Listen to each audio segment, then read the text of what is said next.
goodness. Good morning, everybody. Happy Thursday. Sorry for the late start. That's Jen's fault. So, she's not always great at this. Some days she just has bad days. And yeah, I think this is one of the latest starts we've ever had. And hey, Jen. Hi. Hey. It wouldn't be a morning if you weren't out here on some bullshit. What did I?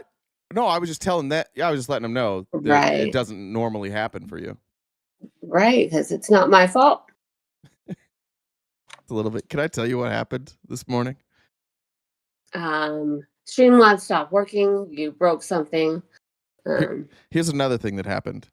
The 5 milligram edibles and the 25 are the same color, and I sent you a long message about this, and I was surprised that you didn't respond, because I was like, I sat there and wrote out the message, and then I have looked on every platform, and I didn't send you that message, but I'm 100% sure. I know I wrote it out, and it's nowhere. You went, so then you ignoring me. I was just like, for like 15 minutes, I was like, oh, fuck, is she mad? So I've just been like stressing for the last 15 minutes, like she's so disappointed in me. So No, I would have laughed at you if you had actually sent the message. But yeah, I have no idea. I was even looking to see like if I sent it to somebody else. I have no idea. I'm 100% sure I wrote it. I just don't. I'm hoping I didn't. I'm hoping I didn't like leave it as a comment somewhere. That's what I'm most afraid of right now. Is that I wrote a really long comment to somebody. When we talked about this yesterday, this is why I don't do this type of gardening, because I get paranoid. So I would do something like that. It's fine. I think everything's going to be okay. So the first 30 minutes are going to be a little weird probably, and I'm sorry. So was that this morning? That was this morning. I have like these little... So you gardened today? I always have these little like 5 milligrams or I'll cut them in half of ibuprofens. Wink. And so sometimes I'll cut it in half. Sometimes I'll take a whole one, but it just like keeps me in a good mood, right? And I feel like it helps me be kind of creative. And I got new ones, and the new ones used to be green, but they're yellow, and I didn't pay attention. And about 30 minutes later, I was like, uh-oh, I made a mistake.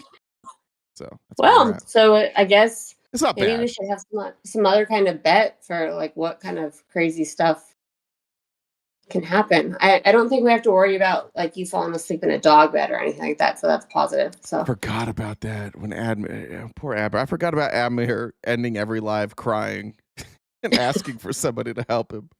Actually, we laughed a lot about that, but like in hindsight, like that might have been like actual cries for help that we all ignored. I don't know. Is Admir here? We might have all abandoned him when he was actually crying for help. I mean, he's all right. He'll be fine. What the answer is Everything's that? fine. You're not listening. I don't think you're listening right now. No, I'm listening. Oh, okay. I'm working actually. So like with the title for today, I'm actually working on a fun thumbnail. So I'm listening, but I'm also thumbnailing. All right, get out of here. I'll take care of this. All right, everybody. So I mean, while we're here, since I'm here, top left-hand corner is our gift goal.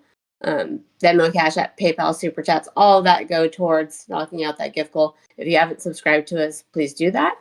And also, let's see what kind of trouble Jay can get himself into today. None.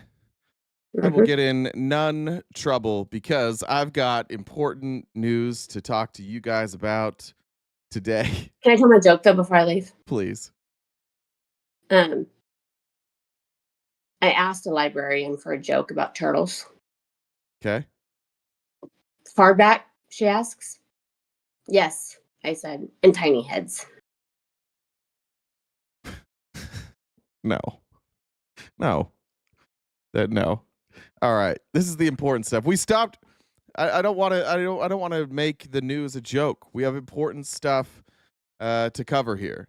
And Department of Homeland Security head Christy Noem is down at the southern border. Goddamn, a strong wind, and she is fucked. And she's announcing new security features at our southern border that will keep us all safe. Today, we are also going to be painting it black.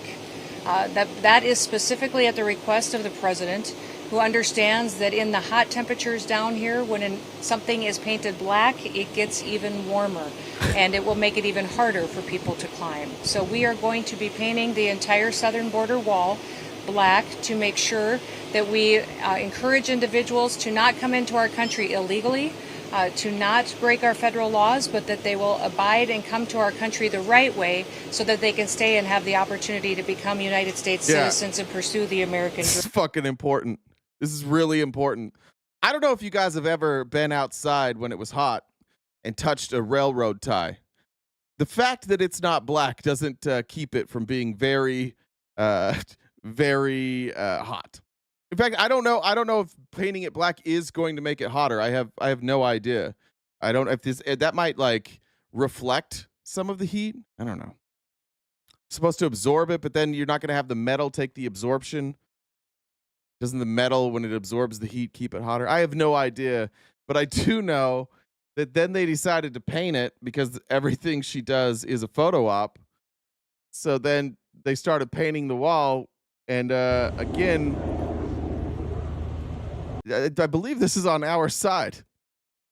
So this is what we're doing with our money for DHS. We got Border Patrol down here.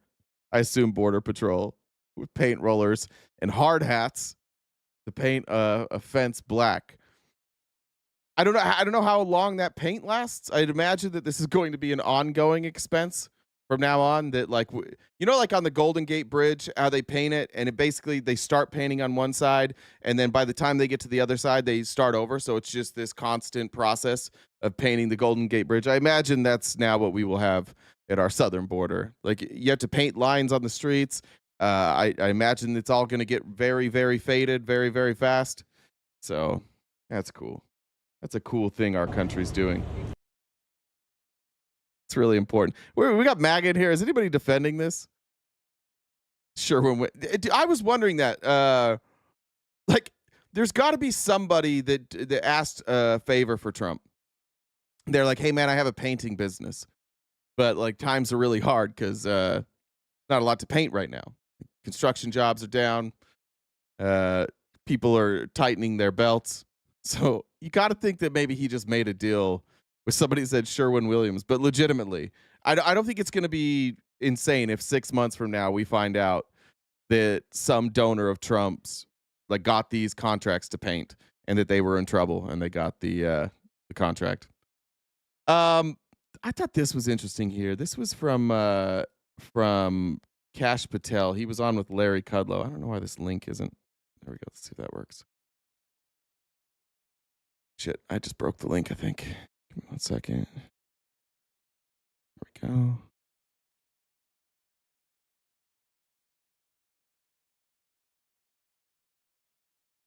I've been saying for a couple of like a week now. I think we've decided that instead of saying that MAGA is dumb, it's just more like being lazy, where they start with the conclusion and then they work backwards. We're starting to see that like play out on a national scene. Like you can see what this administration's goal is. You saw it with RFK. RFK came out and he's like, in September, we're going to release a comprehensive study that proves the links between vaccines and autism. It's like, wait, you're supposed to do a study. And you're not supposed to start with the conclusion with the study. And we're seeing them work backwards on all these cases now. Every January 6th, they're working backwards. Now we have Kash Patel talking about the Mar-a-Lago raid, because again, this is very important stuff for our country, that we find out why they raided Mar-a-Lago. We had a grand jury with evidence, so we know. We have all the documents. Jack Smith laid it out in like clear English why they raided Mar-a-Lago. We know those answers. So naturally, we need to have an investigation into an investigation. And listen to Kash Patel. He's going to tell you, here's what we do in this administration. We start with our conclusion, and then we work backwards. Why was Mar-a-Lago invaded? What were they looking for? This is speculation. No one knows to this day. I mean, it happened several years ago. We'll probably be talking about this for years ahead. The subject of Russiagate came up at the Alaska meeting of the two leaders, Russia and the United States, Putin and Trump. What were they doing there, Cash? Does anybody have any idea? What did all that stuff have to do with this? Weird. What was the FBI looking for? Creating a crime where one did not exist. Okay. That's what he's accusing them of. Creating a crime where one did not exist, which sounds like an awful lot like what he's about to do. Answer has been definitive. There was no crime. There was no predicate to go and invade Donald Trump's home. We have answered that definitively. Now, When did we answer that definitively? Did I miss something? Did it happen this morning in the 30 minutes before the show? Because if yes, that's when I would have missed it. When did we answer this definitively? They didn't even have the court case. Does anybody remember that? There was no answer. That's kind of the problem, is we never did get a definitive answer. This is so bizarre, the way that this administration speaks. Like, there's never been an administration ever in history that speaks in absolutes about absolute lies. This is North Korea shit. This is crazy. They come out, what's her shit, Caroline Leavitt, every fucking day comes out and says, everybody knows, we've proved definitively about shit that they have not proved definitively, that everybody doesn't know, and most of the time are lies. And now they just throw it up on Fox News. Nobody gives a shit. None of you Republicans that are here give a flying fuck that he's saying this. This is the FBI director. This isn't like your drunk buddy at the bar. He does not have anything definitively. Why is he speaking in those terms at all about a case that is? I don't even know. I don't even know if it's dropped. Right? It's just like relegated. It's on the bench right now. If you have an FBI director who goes on like Fox opinion shows to give his opinion and speak definitively about cases that have not yet been investigated, he's already telling you the outcome of a case hasn't been investigated. This isn't them announcing that they opened an investigation. This isn't them announcing the results from their investigation. This is saying, here are the results, and so now in the near future, we're going to investigate this. Like, what? How are you coming to this conclusion? This doesn't bother you, Republicans? Honest to God, if you show me a clip of this of a Democrat, I'm going to be like, oh, that's embarrassing.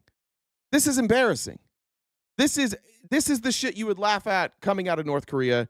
This is what we have been laughing at. We laugh about this with Russia all the time when they talk about Putin. And now you're just doing it.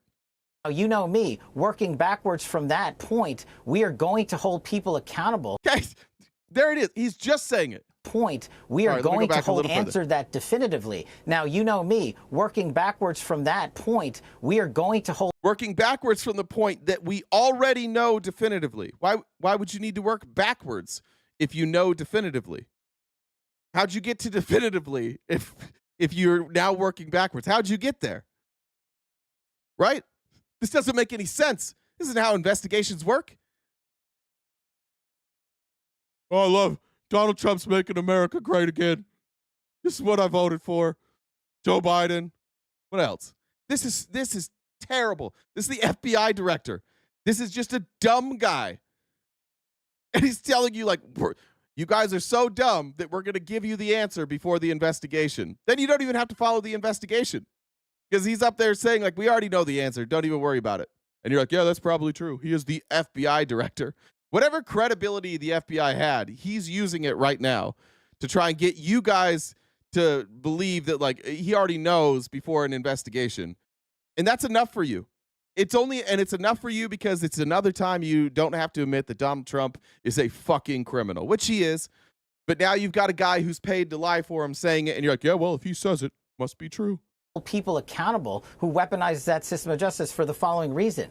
We, the FBI, must restore accountability and credibility to the American public so we can arrest more top 10 predators, so we can go after more terrorists, so we can find the... Oh, we got to do this so that the Americans trust us enough to go after predators, actual criminals. That's why we're doing this.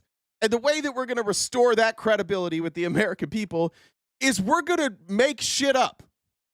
We're just going to decide on something, tell you the conclusion, and then work backwards. We're just going to make up a whole bunch of shit so that you trust us enough to go after all these other big criminals. That's the reason we're not going after the big criminals right now. You guys don't trust us enough. So this is a trust-building exercise from Kash Patel. Other people involved in Abbey Gate. These are the cases that matter to the FBI, and the distractions, to put it mildly, from the prior leadership regime are what thwarted the American public's belief and credibility in the FBI. And so when they do raids like Mar-a-Lago, now the American public knows it was made up, it was completely false, it was completely unconstitutional pursuant to our judicial courts. What does that mean? The raid on Mar-a-Lago was made up? I saw it. It happened. It was completely false? What was completely false? Did he have documents that they asked for? Yup. How's that false? You could say that maybe they overstepped their boundaries. I disagree. That would be sensible. But to say it was false? But we already know what happened. He had them. They went and they got him. It's not made up. It's not false. It went to a grand jury. It went through multiple judges. Jack Smith laid out in detail what the charges were, why the charges were happening. In fact, most people agreed like this was the slam dunk case, like that this would actually be the easiest one. Mostly because it wasn't going to be like a significant penalty, right? Like what would have happened? It's not like he was going to go to jail for this. He was going to be guilty and he'd probably get probation. He wasn't going to get jailed for this. It was a very open and shut, simple case. And now that we're reinvestigating this, how is this important to anybody at all? And we are working into those matters to say, why did you do it? We know there was no reason. Now it's time for accountability, and that's who we're talking to. And by the way, Larry, I'd like to announce on your show, if you got nothing to hide and you were in DOJ and FBI before, you're welcome to come talk to the FBI at any time. And if you don't want to come talk to us, we're going to come find you, and we're going to put you in an investigative position and posture that will make you feel very uncomfortable. What? What is this threat? Why did he just kick into threat mode? What is for this? Accountability, and that's who we're talking to. And by the way, Larry, I'd like to announce on your show, if you got nothing to hide and you were in DOJ and FBI before, you're welcome to come talk to the FBI at any time. And if you don't want to come talk to us, we're going to come find you, and we're going to put you in an investigative position and posture that will make you feel very uncomfortable. Tough guy here, 5'2" fucking tough guy here said, hey, you guys can come talk to us, or we're going to talk to you, and we're going to ask you questions. Oh, no! Not questions. What are we watching? If you saw this on a movie, you'd be like, this is the worst fucking acting I've ever seen. What the fuck is he threatening? We're going to put you in an investigative position and make you uncomfortable. You're going to ask him questions? Oh! What a threat. Why are you threatening people? Just go ask them. Call them. If they don't answer, you can show up. You got FBI agents all over the place. Maybe they're too busy catching fare evaders in D.C. I don't know. Maybe you guys are understaffed. What the fuck are we watching? Hey, guys, we're going to reinvestigate a half investigation. We've already concluded the outcome of this, and so you can trust us. We need to get your trust back so we can go after real criminals. Oh, and by the way, that other stuff I was talking about to get trust back, if you don't come talk to us, we're going to talk to you. And then they just leave. What the fuck are we watching? Can somebody tell me another FBI director that was doing this? Like, the only FBI director I really ever remember like making appearances was Comey. Another Republican, by the way. But who was out there like defending his own honor. The FBI director is not supposed to be going on the news, threatening people and announcing political investigations. We've never been down this road before. This is all new. You should be embarrassed. But Guess you're not. Kind of like you did when you weaponized the government. The only difference is we're going to be doing it on a factual, legal, and constitutional basis to do so. Your weapon. Yeah, when you guys weaponized the government using facts and the constitutional process of a grand jury. So now we're going to weaponize against you, but this time we're going to use facts in the Constitution, which would, you have to go to a grand jury. You have to do it. If you're going to do this, you have to do it the exact same way that they did it. I do not understand how you guys are watching this with any sense of like, this is going to be okay. This is a good administration. They definitely know what they're doing. They're definitely not all incompetent drug addicts, for sure. It's for educational purposes only. Let's look at some poll numbers for Gavin Newsom. I don't really love this, but maybe we'll see. We'll see when Gavin starts talking policy, if we like him. See if he made some changes. Endon, who joins us now. This is a lot, the AI images, but you know what? It reminds me, it also happened as well. The key question, has this actually been working for Newsom? Yeah, I think it absolutely has been working in terms of generating attention, which is what he's trying to do, right? I mean, take a look here. Let's take a look right at the @GovPress office followers on X. That's, of course, where you get those sort of the account where Newsom posts those Trump-style mocking types of tweets. Get this. That account, get this, up 450% in terms of the number of followers since mid-June. And it's not just on Twitter, X, where Newsom is gaining. Even on TikTok and Instagram, his followers are up over 1 million since January alone. My goodness gracious. And more than that, Laura, more than that, what about Google? What about those Google searches for him? Get this, daily Google searches for Gavin Newsom up like a rocket. What are we talking about? Since June 1, up 1,300%. Compared to August 1st, look at that, up 500%. So the bottom line is, in politics, especially if you're thinking of entering in 2028, it's all about generating attention. And so far, Gavin Newsom has done a good job at generating attention. The Democrats want it. Do Democrats want it? Okay. Do Democrats want it? Oh, we want it. This, I think, is the trend line that I think says it all. Democrats want their leaders to what? Try to stop the GOP or work with the GOP? You go back to 2017, you see here, work with the GOP took the cake at 74% compared to just 23% who said to try and stop the GOP. But now I'm going to come over to your side of the screen, Laura. Look at 2025. I'm coming as close as I can. 57% say they want. That is a stark difference. If somebody, can you find these poll numbers the other way? There is no way that these numbers have ever been this close under Trump with Republicans. It would be 97% would say stop the DNC. And you would never have a 42% of Republicans saying they want their party to work with Democrats. This is like the weakness sometimes with Democrats. I appreciate it. It's like, if you're going to have weaknesses, your personality, the way that you run your party, I would rather be weak this way. I would rather be exposed this way. Because I agree. I think we're looking at this in like an ideal world. Like, ideally, do we want our leaders to be able to work with people across the aisle? Yep. Ideally, that's what we want. But I think if you asked Republicans that, ideally, do you want your party to work across the aisle with Democrats? I think they would say no. It's a difference in how I think we look at these two sides of the aisle, and maybe this like can add some clarity for some of you MAGA. It's not Republicans that most of us can't stand. It's Trump. And then Trump hijacked your party.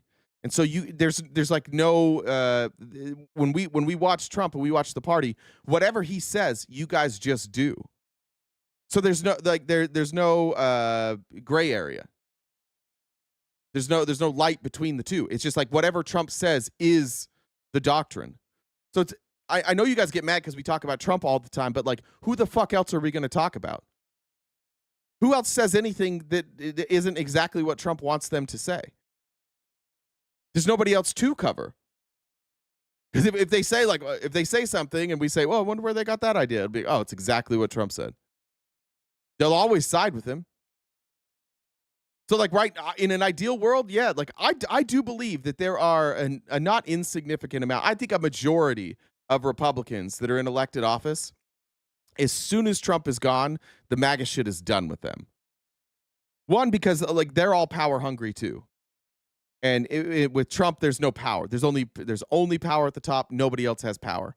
So you have all these like hangers on. You have the JD Vance, you have Josh Hawley, you got the Mike Johnson, and then you got like the more like establishment Republicans kind of hanging back, the John Toons, the Tom Tillis. They all want power. They all want to take over when Trump is gone. Like the MAGA thing's done. The uniformity is done. So when that happens, yeah, like there's going to be Republicans that I think we can reach across the aisle for because their states are going to be pissed at them. Like Nebraska Republicans, they're probably going to be good to work with for a while. Probably Iowa Republicans, they'll probably be good. Minnesota, Pennsylvania. A lot of these Republicans, once they're out from under the Trump thumb, they'll be like, all right, okay, seriously, we got to fix some shit now. Like now we're allowed to talk. I do think that. So in an ideal world, I think that that's correct. I just don't think there's a scenario where any MAGA person thinks that they could ever work with a Democrat. You guys could let me know, but I don't even know what we would work on. The things that you seem to care the most about are so extreme that like I don't even know if we could talk economic policy. I don't even know if we could get there. Because like you guys won't get past the fact that you think that we're trying to replace you all with Mexicans. We can't even get past that. It's not true. Some of you we would love to replace, though. We'll make some trades straight up. The Democratic leaders to try and stop the GOP compared to just 42%. See, right there. No one can work with a party that hates its own country, i.e. the Democrats. Yeah. See, that's all of them. We don't hate the country. We hate that guy that's leading your party. That's it. I like this country. I think it's pretty cool. I think it's cool that I can hop on an airplane and fly 4 hours in one direction and 6 hours in the other, and I'm still in America, and things can look entirely different. I like that. I think that that's cool. I like the fact that we always feel safe. That's pretty cool. We're mostly safe. There's a lot of cool things about America that I like, and I just would like it not to be run by a fucking dipshit. And I would like you guys to have your own voice. I would like you guys to not sound like you're all clones, just for like a minute. You all say the same thing. Like if I this right now when I play this, how many people already said CNN?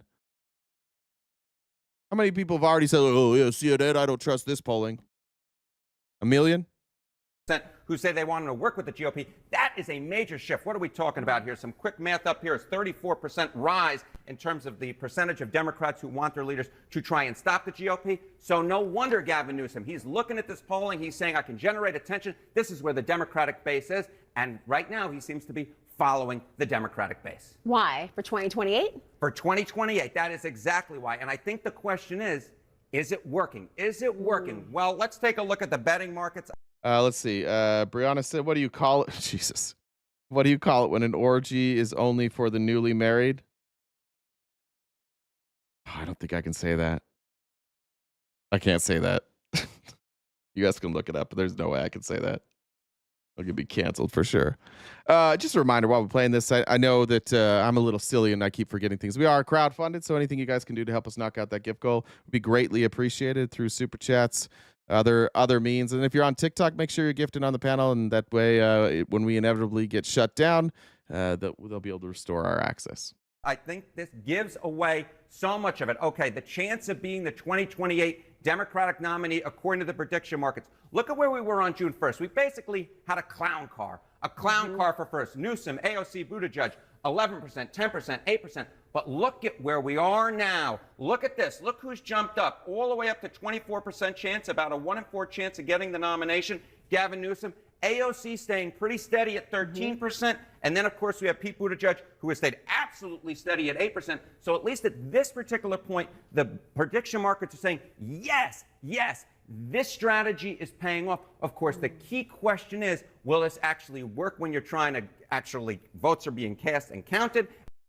I do think that Newsom's pretty electable, whatever that means. He's not my ideal candidate, but if you had a massive progressive movement, like if we saw in the DNC primaries that a lot of these moderate Democrats were run out, especially the AIPAC Democrats, if you saw that they got primaried and they lost, and you saw that let's say in the midterms here we get a whole bunch of progressive Democrats, and you start to see the tone shift in the party, The one thing you know about Gavin Newsom is like he will follow that. Gavin Newsom's not going to like buck the trend. So if we create an environment where the Democratic Party is being pushed left, I think Gavin Newsom probably would follow that. I don't think he would scare me. We got the Andrew Wilsons here again today. Did you guys all come in together? Y'all shared an internet connection. I got destroyed by Andrew Wilson. Just so I don't know if you're here, if you're the same guy who says this every day. If you can come up here and explain to the audience how I lost that debate in detail, you get, I think it's $200. I'll pay you $100, and there was somebody else that will match that $100. So you don't have to stay down there. You can come up and you can explain that in the chat, or in real time instead of in the chat. There's the offer. And if you are new here, I hold the contention that all of you that follow Andrew Wilson only like him because of his debate style, which is dumb and requires you to play by these silly rules that he plays by that are only his rules, so that you never get to any substance, which is why none of you can explain why he wins debates. You just like it because he's confident and he plays silly, stupid games. But we know if you talk about anything economically, he's an idiot, which is why he can, in that debate, he literally conceded the entire economic argument to me. So even if you want to do like a recap of that, the entire economic argument he granted to me so that he could talk about how immigrants make him feel icky. And you're like, he won. He totally won. That was the other half of it. It was economic and social. And he wanted to argue that immigrants cause social incohesion. So he's just saying like, hey, I'm kind of a bigot. And I only want to talk about the bigotry stuff. So I'll grant you the entire economic argument. So a little help there if you want it. You're going to have to now explain how somebody grants an entire economic argument and then also wins a debate. Nonetheless, you won't come up here because you're all cowards. And I think I stayed there for like 4 hours after that, asking everybody who watched it to explain it to me. They couldn't either. All right. Gavin Newsom, though, is warming my heart a little bit, and we're going to talk about this just for a minute. He tweeted out this morning, wow, Fox News can't stop talking about me, America's favorite governor. Tonight, their entire primetime lineup was about me. Jesse Waters kept calling me daddy. Very weird. Not interested, but thank you. Sean Hannity, very nice guy. Nearly cried because I won't take his advice. Sorry, Sean. Then they dragged out the B team of dum-dums. Meatball Ron, Tommy Toilet Lauren, and Teddy Cancun Cruz. He even flew back special from Mexico, all whining about me. GCN. What's GCN? I don't know what that is. Am I not cool enough to know what that is? Oh, that's his name. Gavin Cornelius Newsom. Never mind. I forgot. What is this C? They had to play the music to shut Ted up about my beautiful hair. Christopher. Cornelius. Anyways, I like that. In response, the Trump White House got TikTok. They launched TikTok with this video, which sucks. I don't even know what it is.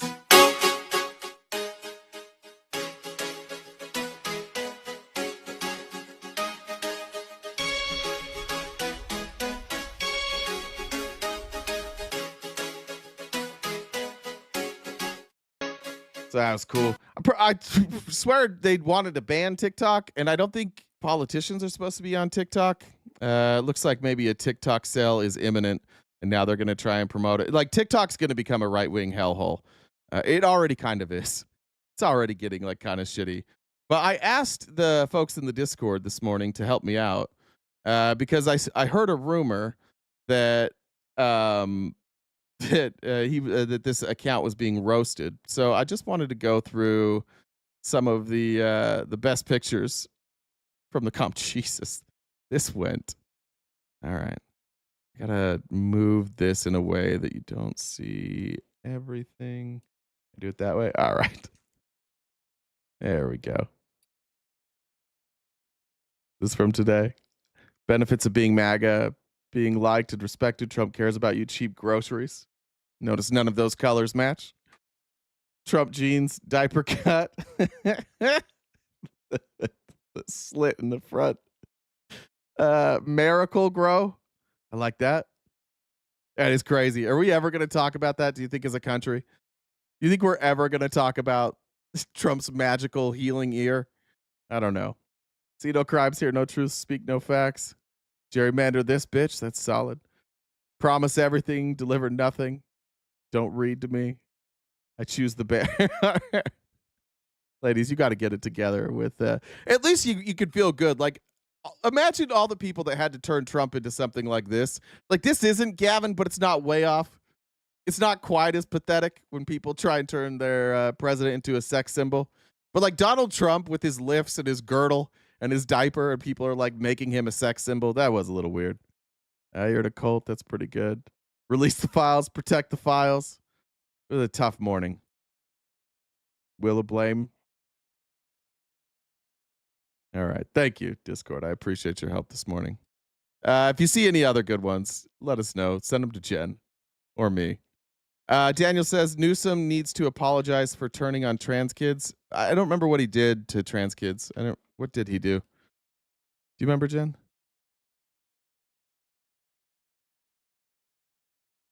Golf game's good. Shuck it. Always good. From what I remember, is from what I remember when he had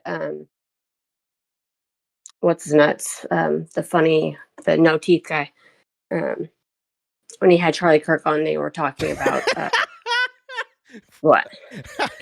I was trying to think of like somebody without teeth, but it's just like that made me laugh. I didn't think you were talking about Charlie Kirk when you said that. Yeah. The guy with the weird with all the gums and little teeth. That guy. He was talking about whether they're concerned about trans kids and being in sports. And this is, I'm not 100% positive, but I think he said something along the lines of, you can understand some of the concern. But I don't remember him saying anything negative necessarily about the kids specifically. He probably won't apologize. I think I think most politicians, I think it's good advice, honestly, because I don't think most of them are equipped to answer the question. But I think that it's something they should just almost do like the states' rights thing. If you're not equipped to talk about that in any great detail, I think all you really need to say is like, why are we focused on trans kids? Like, can we focus on things that impact like everybody? Something like that. I don't think that a lot of them are willing to get in that discussion. I don't think a lot of them understand it. I shy away from that discussion a lot of times because I don't know. Like, if we're going to get into any great detail, I'm not the person to talk to. What you can talk to me about is like, do I think people should have rights? Yeah, I think people should have rights, and we can leave it at that. But if they get stuck arguing the science, I think they're all going to be told to stay away from arguing science, especially with a group of people who literally don't believe in science. Like, it doesn't matter. We already know that you can't change their mind with facts and data. That's not going to work, especially when they've decided that anybody who presents you facts is giving you fake news, and it doesn't matter if they have anything to back up their facts. They're just going to roll with it anyway. So I think it's pretty good advice, honestly. If I were running somebody's campaign, I would say don't engage, like, because they're not engaging in good faith. If you go on Fox News, you have a 10-minute segment. That's not enough time to engage in that discussion in good faith. It's a nuanced discussion. Don't do it. Just don't have that discussion. Just stick to like everybody has rights. I don't believe we should be making laws that target certain people. If we can make laws that are fair to everybody, then I'm all for it. That's a pretty easy answer. They should all, somebody write that down and send it to them. I wanted to show this. I didn't think this was really that impactful. And then I started thinking about Republicans. This is Jon Stewart. If you guys haven't seen, Jon Stewart used to go like once a year, he would go on with Bill O'Reilly. And he would torch Bill O'Reilly. I used to hate it when I was like a Bill O'Reilly fan because I always thought John got the better of him, but it was because he was like a comedian and not because he was making good points. And then I realized that the reason I thought he was getting the better of him was because his points were good. Like, they were just also funny. So this is a story about he's telling Mehdi Hassan about how he went to visit Fox News and how he dealt with Roger Ailes. And it kind of goes back to some of the debates that we've had in the past and some of these discussions. Republicans expect you to play by rules that they don't play by always. Right? Like there's no actual rules for Republicans. There's no actual guiding principles for this version of Republicans. And again, that's not because you guys are incapable of having morals. It's just that your entire politics is one guy. And that guy has no principles. And that guy has no morals, and he has no problem lying to you. And when you say he's lying. He just gaslights you anyways. So if the whole entire political movement is just one guy, your morals are going to reflect theirs. So I'm not trying to say like each of you individually are awful people, but politically, you have no morals driving you. You just have a bunch of things that your guy says. And if you go against him, you're no longer with the group. But it was interesting him talking about how Roger Ailes expected him to play when he went on Fox News. Meet Roger Ailes. Had you ever Thankfully, I did not. Oh, Mehdi, you missed out on one of the lovelier. I had one of those bananas types meetings at Fox News, in the bowels of Fox News behind. It was when like you were trying to get your primetime show. Exactly. I wanted to work there so bad. If he would only let me. I used to go on Bill O'Reilly's show. Every now and again, they would bring in the clownish liberal, myself, and I would go on there. And one day, one of the people came down and said, "Mr. Ailes would like to see you." Sorry, real quick. I've missed these. Danielle said sports and agreeing with what Kirk said about GAC. Okay, gotcha. Thank you. I missed this one earlier. BR6X3 said, I genuinely can't tell if these are bots in the chat or NPCs. They all just repeat the same tired bumper sticker phrases. It goes back to, like, they're following Donald Trump. That's all he gives them. Like, you're not going to teach these people new things when you say the same 4 fucking catchphrases over and over and over again. That's the entire ideology, is just saying catchphrases. That's why it's impossible to defend. They can't get a defense because Trump hasn't given them the answer to what the defense is. And everybody's too goddamn afraid to say what the answer is. Esbeck said, I'm in Iowa and our governor has bowed down to Trump. We are #1 in cancer growth and our economy is shit. Republicans have destroyed the state.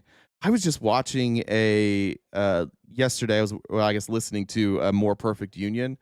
And they did something about like all the microplastics that got into like the farms, and all the farm water was contaminated, and it was causing like farmers to have to shut down like family-owned farms that they'd had forever, and there's nothing they could do about it. They can't grow anything there anymore because it's all contaminated. It was eye-opening. Anyways, back to Jon Stewart here. And I thought, wow, geez, I didn't even know he lived in the building. So we had to walk through the kinds of like Thanks, Terry. smart, like doors would open and you didn't really know where you were until you got into this one part of the building that was colder than the other parts of the building. You almost felt the hair on the back of your neck and the chill, and you could see everybody's breath in this one part. And he and I yelled at each other in the office for about an hour. He wanted me to show appreciation to him because without him, I have no career.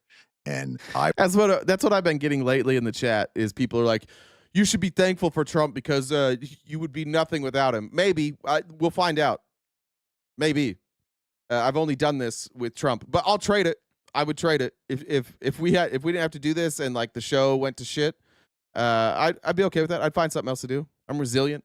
You might be right about that. We'll find out when Trump's gone. But that seems to be what you guys do when you don't have like real arguments anymore.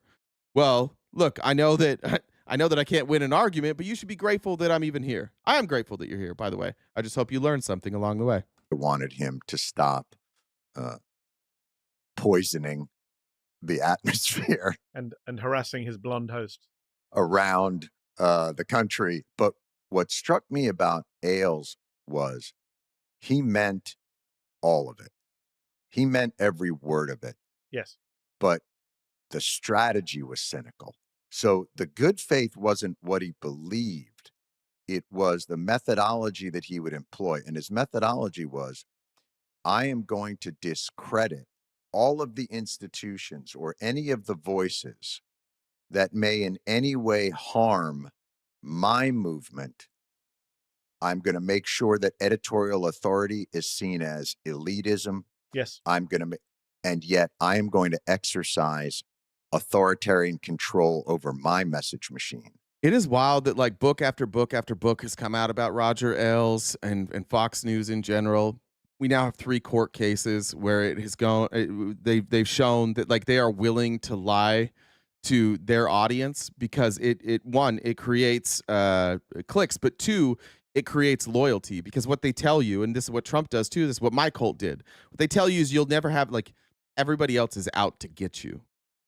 Everybody else is lying and only telling you half truths. We're the ones that tell you the truth. And when we get fact checked, we go CNN, fact check, PolitiFact, right? We just discredit everybody who says something different than us. It's Trump. Everything is fake news. And I understand that you guys, like, when we say something like, this is it's not nice. Sorry. When we're talking about Fox News and how they change the narrative, it's not like they come to you and they say, hey, here's what we're doing. We're going to condition you so that you only believe us. It's just all it's all subtle. You have every single time Jesse Waters gets corrected on something, he goes, "Oh, fake news. Oh, you can't trust them. Oh, they lied about whatever." That Greg Gutfeld, I think that's all he does. I think that's his entire job, is just to sit around and play whataboutism. And you don't recognize, because it's happening to you, and it is subtle. You don't recognize that that's how you got conditioned. Every one of you here that thinks like CNN, MSNBC is fake news and you won't listen to anything they said, I got news for you. You're just fucking wrong. You're just wrong about that. And that's a crazy way to live your life, where if you see a logo, you stop listening. That only comes with conditioning. And you cannot be honest with yourself and say that you came to that conclusion on your own. Be honest. If you're one of those people that says that, be real fucking honest with yourself right now. Nobody's listening. Nobody's going to hear your answers. You don't have to put it in the chat. But be honest with yourself right now. Did you go to CNN and MSNBC and fact check a bunch of shit? No. None of you did. None of you did. You just have heard some stories about times they got things wrong. And did you fact check the stories that they got wrong? You didn't do that either. You didn't even fact check the fact check, did you? Be honest with yourself right now. If you're gonna say like, oh, I'm not conditioned, I'm not in a cult, you got to start looking at where you got your evidence. And that's the frustration for me. That's kind of why I stopped doing debates every day, because it was the same fucking people every fucking day saying the same thing that had already been debunked. We're what, 7 years post the Russian collusion hoax? Not a fucking hoax. Not even remotely a fucking hoax. People pled guilty. People went to jail. It was absolutely, unequivocally not a hoax. Most of you say it is. How'd that happen? How do you think that happened? Did you watch the congressional hearings? No, they were biased. I wouldn't watch them. They wouldn't let Republicans do the investigation. Oh, that was January 6th, actually. Never mind. Not Mueller. Mueller was a Republican. Did you watch it? Did you research it? Do you know that Trump's campaign manager pled guilty? He was working with Russia. Do you know that Steve Bannon was like feeding the same information to both, and he went as a go-between between Russia and Trump, so there wasn't a direct connection, and they were feeding their information to each other? No. Did you know that that Trump like said, yeah, let's take this meeting where we're going to talk about if we'll let Russia keep Crimea, if we'll let Russia take other parts of Ukraine? All of it's a hoax. Why do you think it's a hoax? Because they tell you on Fox and Donald Trump tells you Russia, Russia, Russia, and you're like, yeah, it's a hoax. Be honest about it. That's why you think it's a hoax. You've become people who like any hint of like even just saying bias is enough for you. Why don't you trust the findings of the January 6th Commission? Oh, it was biased. It was Liz Cheney and Adam Kinzinger didn't like Trump. We didn't get to put the Republicans on the board. Who cares? Can a biased person get the right answer? Of course. Now, if you go and you watch and you go through the evidence and you say, okay, this is how the evidence is biased, fine. Then their bias affected it. But they didn't even really, there were no charges, nothing.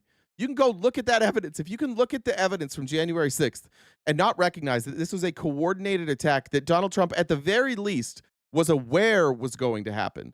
Like, that's what you could prove. And I'll stop there. I'll stop with what we can prove. We could prove that Donald Trump was told about it. I guess we can't prove that it entered into his brain. Maybe it fell on deaf ears.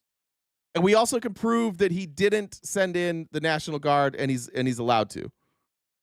All that stuff you can prove. You can prove that Enrique Tarrio had literal written down plans of how they were going to overtake the Capitol and they were going to take control of the Capitol for Trump.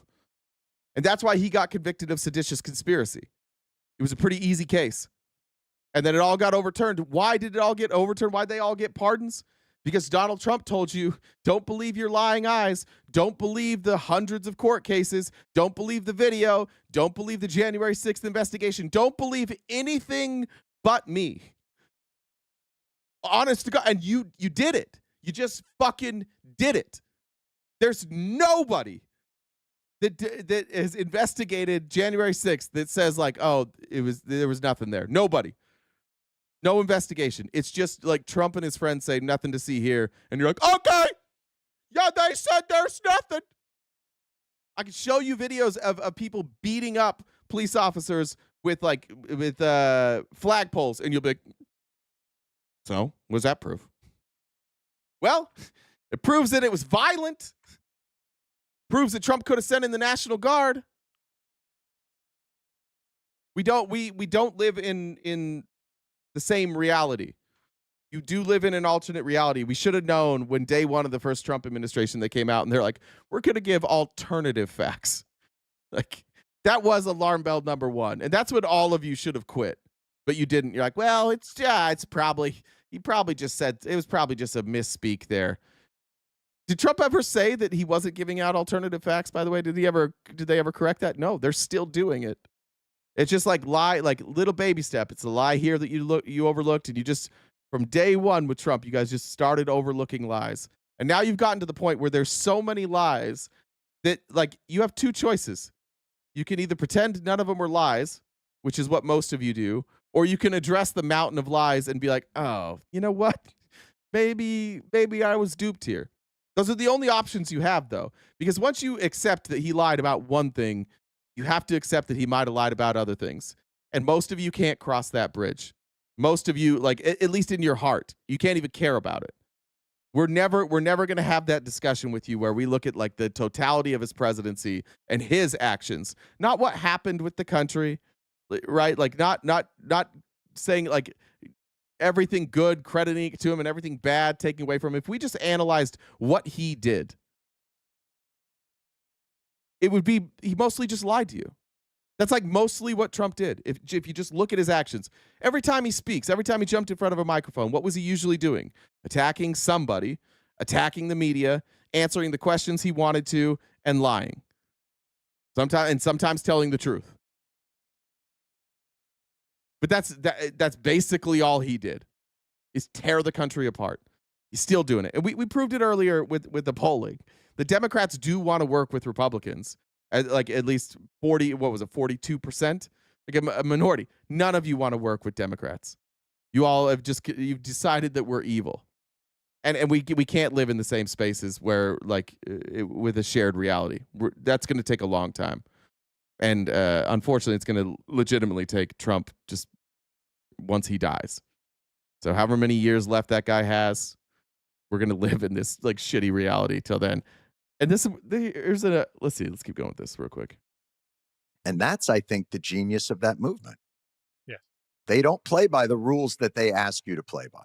No, not at all. And this is why, and I can go on a long rant here about Please, rant. Why liberals and Democrats and leftists have got to understand that you are not on some ridiculous even playing field where everyone, I've been hearing this since Donald Trump came down the escalator in 2015. I've been hearing this since he won in 2016. I've been hearing this since last year. Just because they don't play by the rules doesn't mean we shouldn't. And it's like, no, that's exactly what it means, right? If you are playing a football match or a soccer game, as we say here, if you're playing on the pitch and the other team picks up the ball and just runs with it in the middle of a soccer game, and you carry on just playing with the ball on the ground, you will lose. I mean, there's no debate about that. At some point, you either have to accept that you're going to lose honorably, or you're going to say, I'm going to pick up the ball as well and run with it. And I don't like that we're at the place where Democrats are picking up the ball and running with it. I understand that's what they have to do, but I don't like it. I don't like that we got to this place. This is one of those places in history where like we don't really know what's going to come out this other end. We have no idea. We're either going authoritarian or we're going like pretty far left. There doesn't seem to be like this middle ground. And ironically, to these freedom-loving patriots, how the fuck is authoritarianism better than like progressive left? How's that better? If we go flat out authoritarianism, can you explain that just with your belief system? It's more important. It seems that it's more important to you guys to restrict the rights of other people than it is to protect your own. Right? You guys are willing to give up a lot of your own freedoms rather than allow somebody else to live in a manner that you don't like. Just existing in a manner that you don't like, at least publicly existing in a manner that you don't like. I don't think a lot of the country recognizes like what's happening right now that the rest of the world is looking at. You don't have a path forward economically. You guys are banking on tariffs will work. American manufacturing's not going to come back quick enough to fix this, folks. Tariffs are a Band-Aid. And there is a finite amount of time that we can apply that Band-Aid. There's a finite amount of time that Band-Aid will work. You guys think tariffs are going to keep us afloat for the 10 years that it takes for American manufacturing to come back? I don't think any of you are spending any time living in reality right now. Inflation is on the way up. Prices are on their way up. What is going to stop that? And you guys say tariffs. Let's just walk through it, should we? If prices are going up and tariffs will fix it, that means you're saying that those things will be manufactured in America, right? Well, what about things that take time to manufacture in America? What about electronics? What about vehicles? What about steel manufacturing? How long does it take to get that up and running? Have you looked at like the core items in your life? Gasoline. That's central to your budget. Those prices are going to continue to rise. And the Trump policies, if implemented, will cause the price to rise even more because you'll have less of a supply because we're going to be selling it globally. What are we saying? Like these tax cuts, the tax cuts that you got? Oh, wait, your taxes stayed exactly the same. They just renewed the tax cuts for most of you. That's gonna keep us afloat long enough? What about just groceries? What do you guys eat? What fruits do you like? There's a lot of fruits you're not going to be able to get without tariffs anymore, and those will never come back. So can you handle an increase? Walmart, Safeway, Kroger, they're all announcing that their food prices are going up because of tariffs. How long before we can replicate that? We have multiple states being where farmers are going bankrupt. Multiple states. You looked at the price. Yesterday I went and I was at the grocery store and I looked at steaks. I just looked at a New York strip. A single New York strip, a decent sized New York strip's $22. Why? Because we're tariffing places that we import beef and we're killing American farmers. So we have less beef. So it's going up. Do you like beef? I can live without beef. I can do chicken. Some people here are vegetarians. They can do that. I can have fish. I can have other things. But do you like beef? Are you willing to not have beef so that your beef is grown here in America? And how long can you sustain this? Are any of you looking at your states right now? Are you looking at red states? Are you watching how their economies are shrinking? Are you looking at Florida right now? Nobody's building in Florida anymore. They gave tax breaks to all these corporations. I think something like 70% of you guys, maybe it's 60%. I think it's 60% of you that have insurance for hurricanes. It's done through the state. The state's actually paying for that because insurance companies won't stay there anymore. They're all fleeing. What's going to fix that? What's the plan? What's Donald Trump's plan to fix that for you? What's Donald Trump's plan to deal with all this tax revenue you're about to lose? How are you going to pay for that? You guys are losing. You're losing labor like crazy. What's your plan to replace that labor? Orange farmers. What's the plan there? Anything, any type of agriculture that you're growing in Florida. What's your plan? Do you notice how you don't know? Why the fuck are they not telling you the plan? They're just saying trust Trump literally every day. Caroline Leavitt, trust Trump. I'm asking you these questions. You can answer them in your head. I don't think you have answers. What are they doing? How are they going to fix this? I'm not saying that, like, sometimes you can look at somebody else's economic policy and you can say, like, that's a short-term Band-Aid, or I don't agree with that, but it'll get the job done. I don't see anything from this administration that is going to get the job done. We're going to take in less in revenue this year because we've cut taxes. And now some people are making less money. And the only people making more money, those are the ones who just got the tax cut. So then they're going to complain about, oh, we pay too much of the tax burden already. And we're increasing spending by $5 trillion. Donald Trump's solution, the only solution I seem to hear from this administration is here, and I'll get to it. This is Fannie Mae chair, Bill Pulte. He is an heir to the Pulte Home Builders, which is a massive. Most of your states probably have Pulte homes. Of course, he's in charge of Fannie Mae for some reason. Why not put a rich lobbyist with conflicting interests on the board of Fannie Mae?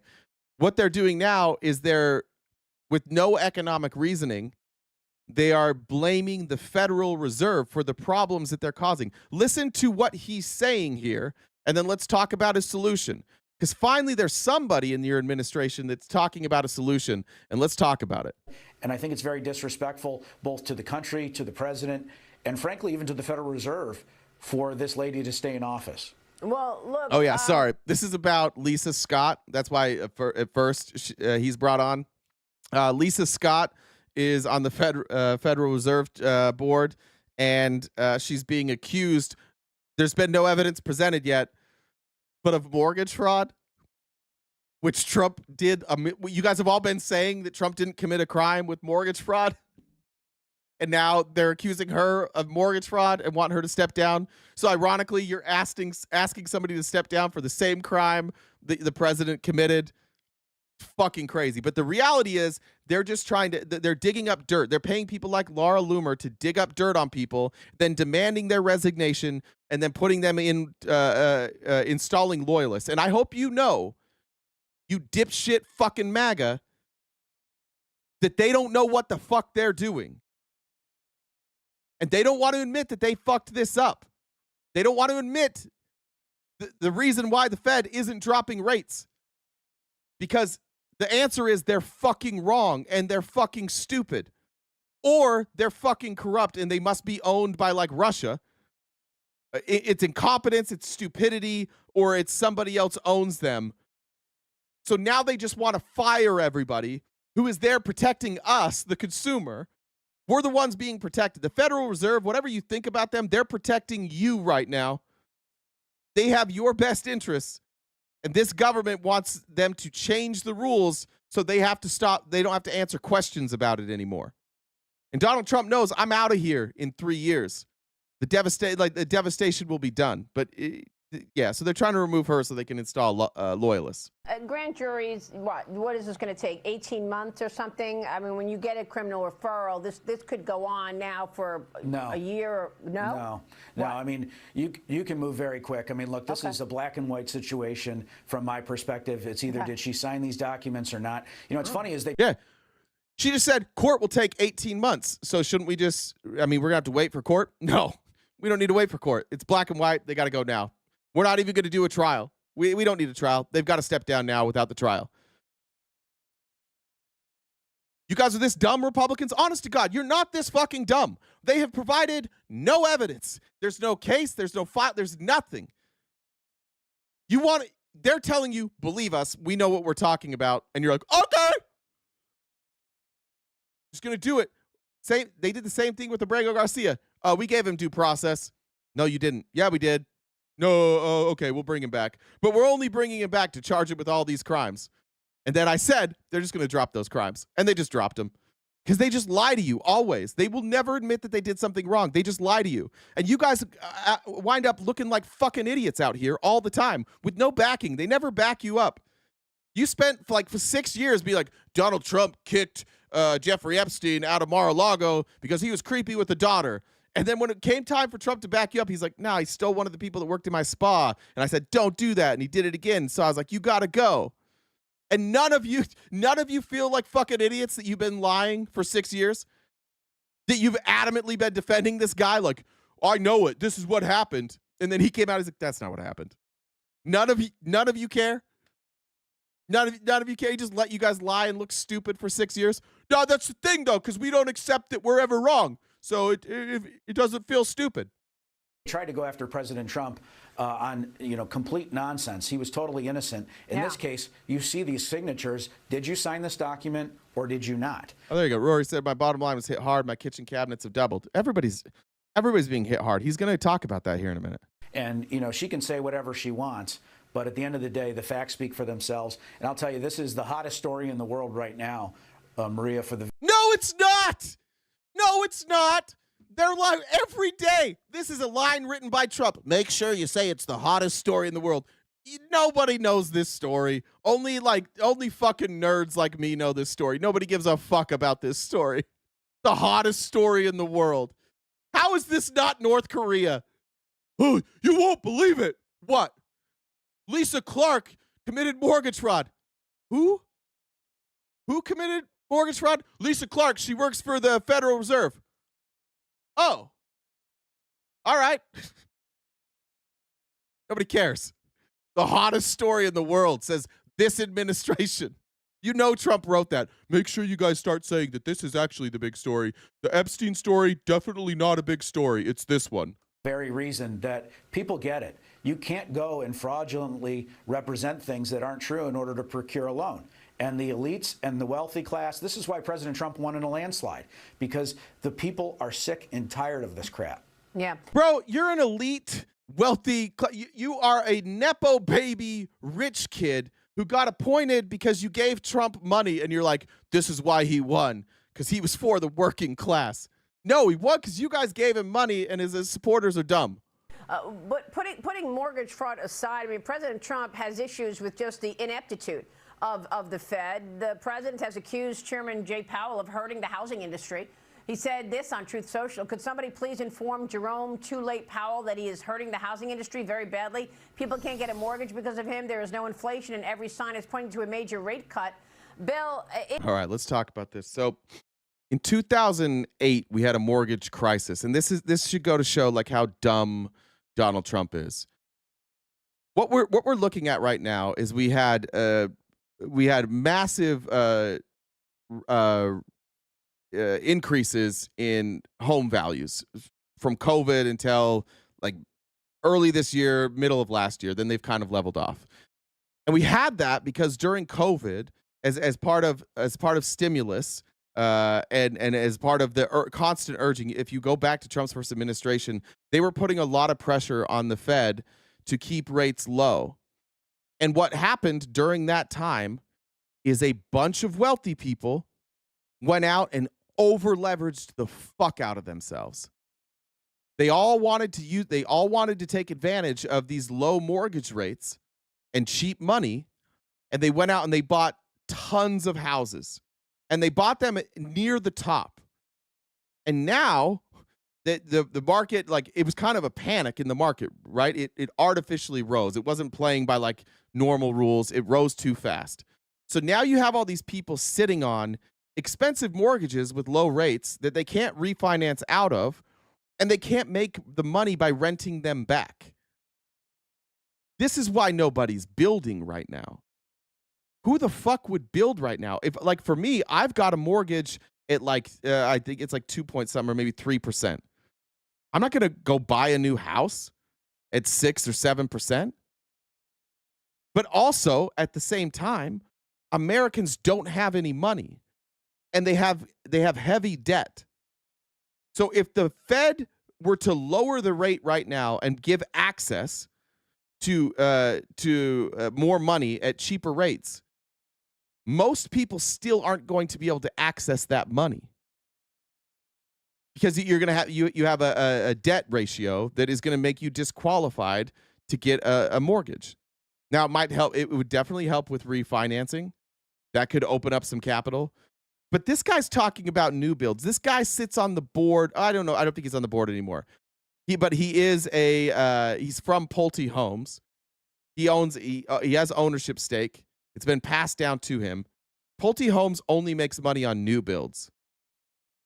So Pulte Homes is in this dude's ear, and then he's in Trump's ear, and all the other, the Blandfords, every other major home company that's out there, they're all in his ear going, dude, we can't, nobody's buying our houses right now. We're sitting on all this, like, we invested in all this land. We've got spec houses sitting. Nobody wants to buy right now because the mortgage rates are too high. And so Trump trots out this rich guy who's losing money for the first time in a long time, and they try and tell you this is about you. It's not about you. If they drop the rates, all that's going to happen is you're going to see another massive transfer of wealth, because the only people that will be able to afford this are people with a ton of money. This is not for you, folks. They need to keep it here. They need to drive the prices back down. And they have to do something about the debt before we can start loaning money.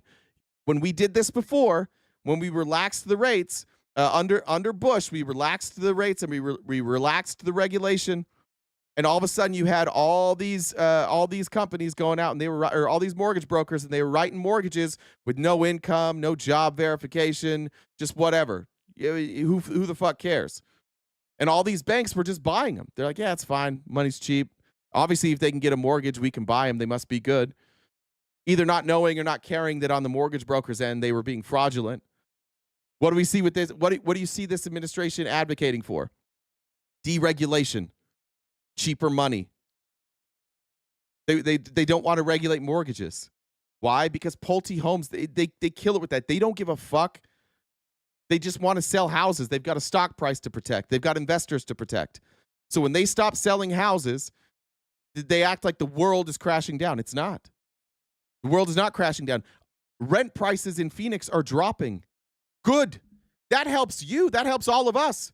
All of us are benefit when rent prices drop. Who doesn't benefit? The landlords. And if you have these landlords that have over-leveraged themselves, sorry. Why do we have to pay for it? Why do we have to pay for your mistakes of over-leveraging themselves? I have a friend who stopped posting about early 2024. And he was one of those people that made a lot of money from a company that they were like a rival company of ours. He made a ton of money.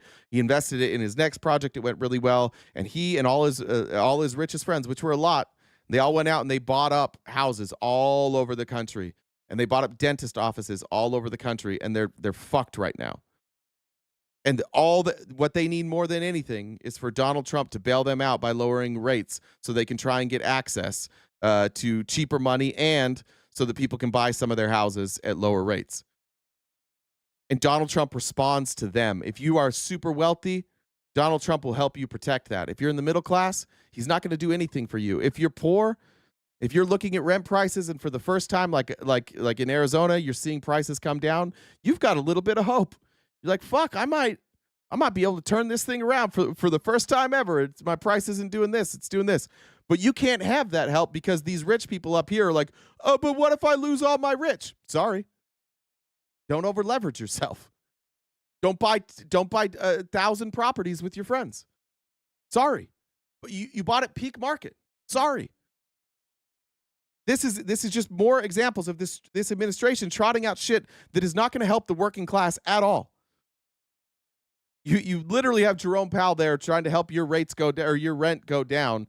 And you're like, oh, I need Trump to lower rates so a landlord can buy my house and up my rent.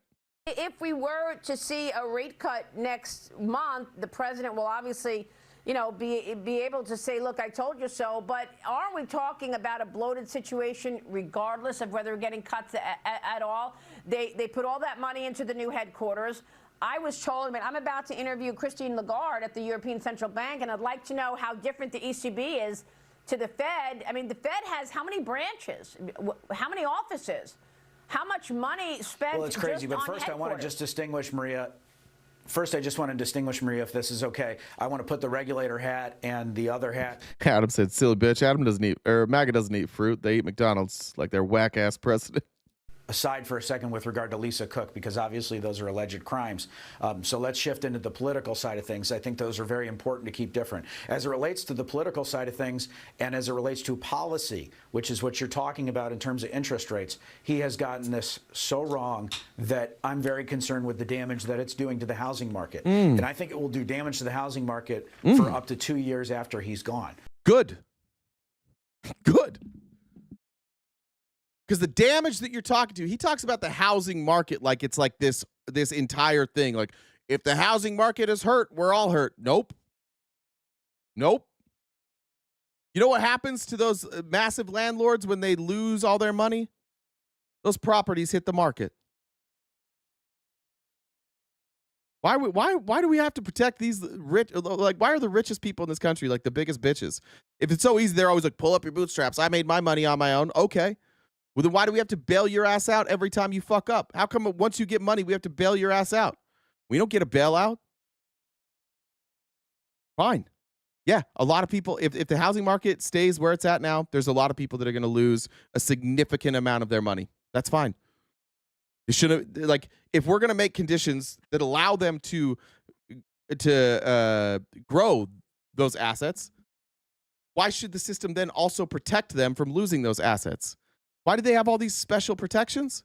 Because they have money, and then their friends and their son and their grandson of one of the biggest home builders in America literally sits on the board of Fannie Mae and then goes on Fox News and scares all these Fox News viewers into believing that the Fed is not lowering the rate just to hurt Trump. And he's only doing it to hurt Trump, and the housing market will be hurt. Be honest, Bill Pulte. Who will be hurt? You will. You guys you will. And by the way, fuck Pulte Homes. Fuck all these big home builders. These organizations shouldn't fucking exist. It used to be you could be a contractor. I grew up, my dad was a contractor. He's a private contractor. He was a custom home builder. He did well. He was able to carve out a living. He was able to work for himself. He was able to go to all of our games. My dad got run out of the construction industry because he couldn't buy land anymore. The same way that the grocery store in my town got run out of town because they couldn't buy groceries as cheap as Walmart could anymore. They couldn't buy in bulk. My dad got run out for that. Anybody who's in a bigger city, good luck finding a custom home anywhere. Good luck finding a lot anywhere that isn't already purchased. Even if it's like city land, they're going to sell it to a developer. They're not going to parcel it out. These guys have destroyed housing in the United States. Fuck them. He's out here playing poor me.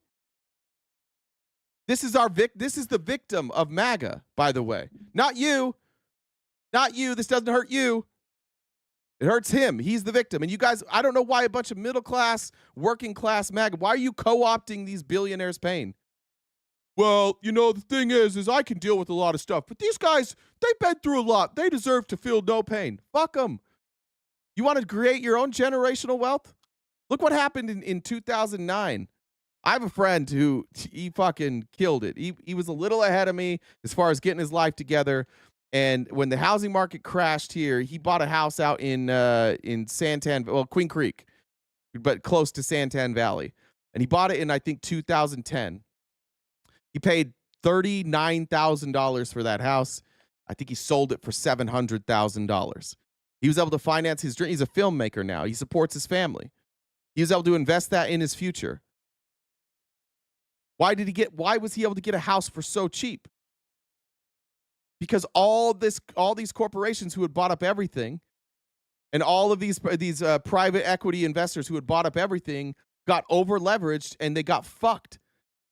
And they had to unload all of this inventory on the market, and because it was all unloaded at the same time, cheap house. Wouldn't you love a cheap house, MAGA? Aren't you tired of seeing the rich people buy up your entire fucking city? I was watching I think it was More Perfect Union 2. There was this county in Fuck, I don't remember. I think in Kentucky, they like voted Democrat for 140 straight years, and now they're Trump. And it was interesting hearing them talk because they were just like, dude, nobody ever does anything for us. It's always for the corporations. It's like the Democrats used to be for us, but now they're just like, they're all for the corporations. And I thought that's fair. And then they said, so we're just going to try something new just cuz. So they did. And they're finding out. This is the message that has to go out. Look what Trump is doing for you. He's saying that we need to adjust all of our rates to bail out a bunch of rich people again. They wouldn't be on TV screaming about this if they didn't have their investors hitting them up every day saying, I gave you money, bitch. I gave you fuckers money to win this election. You better fucking fix this. I gave you Bill Pulte. We put him up there. Fuck it. We'll send him up Fox News. We'll scare the idiots. So they're just going to try and scare you into bailing these fuckers out. Let it die. Let their corporation fail. Are you not tired of bailing out corporations? The fuck is this, America first or is it corporation first? Revisionist history, right? You all look back at everybody looks back at 2009 and we all recognize the same fucking problem. Corporations got too friendly with government, relaxed all the regulations, they over-leveraged themselves, they tied everything to the economy, it crashed, and we bailed them out. We gave them money. Everybody recognizes that's what happened. So now we're running into a similar bubble. And what's Trump's plan here? Let's look directly at like the comparisons. Collateralized debt obligations, right? CDLs or CDOs. Those were packages of mortgages. So let's say like we all live on a block, and the bank has all of our mortgages. They package those all together and they sell it as an investment, right? And they say that all of these fit, like maybe one house in here might, they might default on their mortgage, but this is airtight. Almost nobody defaults on their mortgage. So this now is worth money. And then you can bet on that. You can create a synthetic CDO. So they take your house, they packaged it together with a bunch of other houses, and then they allowed synthetic investments on top of that because they deregulated the stock market, and they allow us to gamble on the stock market. So this was in everybody's retirement. They just all packaged that shit all together. And then what they didn't realize is that it wouldn't take a big default rate, like 5 or 6%, and that would crash everything. They just didn't realize they had done it. And so the Republican response to that, their idea was, we got to deregulate. We got to get more money in here. We got to get people buying more houses. We got to keep the price, and they were just too late. So it crashed. And then we went in, we learned from that. We had this crash. We're like, all right, listen, we can't do that fucking shit ever again.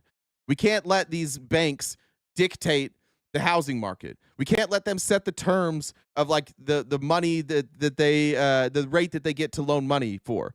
We can't let that set the terms of like of overseeing regulation. We can't. We got to keep private money out of this. And so the whole country agreed. We came up with the Consumer Financial Protection Bureau. We added new protections. We did all these things.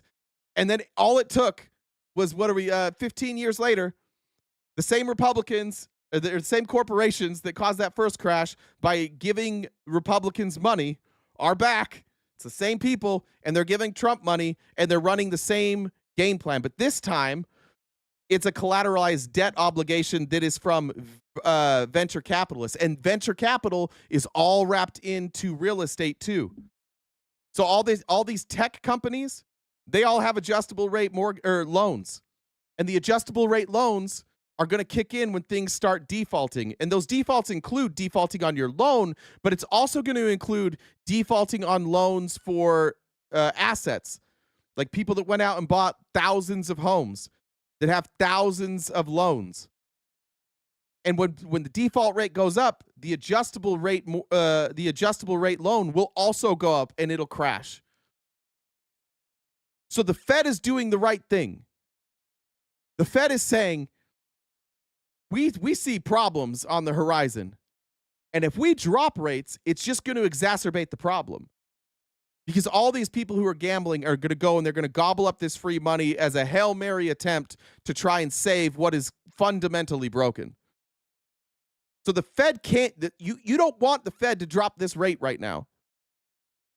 And those of you who think that you do, it's only I can only imagine it's because you're just Trump people and you think that he's right. But this is a lousy fucking idea. No economist is advocating for this. The economists aren't pressuring the Fed. They learned their lesson because they just look at numbers. The only people criticizing the Fed are Republicans who are getting a fucking earful from their corporate overlords who are like, you better fucking fix this. We better not lose our fortunes. We paid you to save our fortunes. You better not. And here we are, Pulte Holmes out here on Fox News. Come on, guys, this is about all of us. So time is of the essence with regard to cutting these rates. We've already seen home builders laying off people. We've seen home builders restrict supply. This may be in the best interest of home builders, but it's not in the best interest of Americans. The interest rates need to be at 1%. And frankly, I hope that whoever becomes Fed chair takes them down to 1%, if not lower. That's crazy. But there is nothing, like this is legitimately a fucking Hail Mary.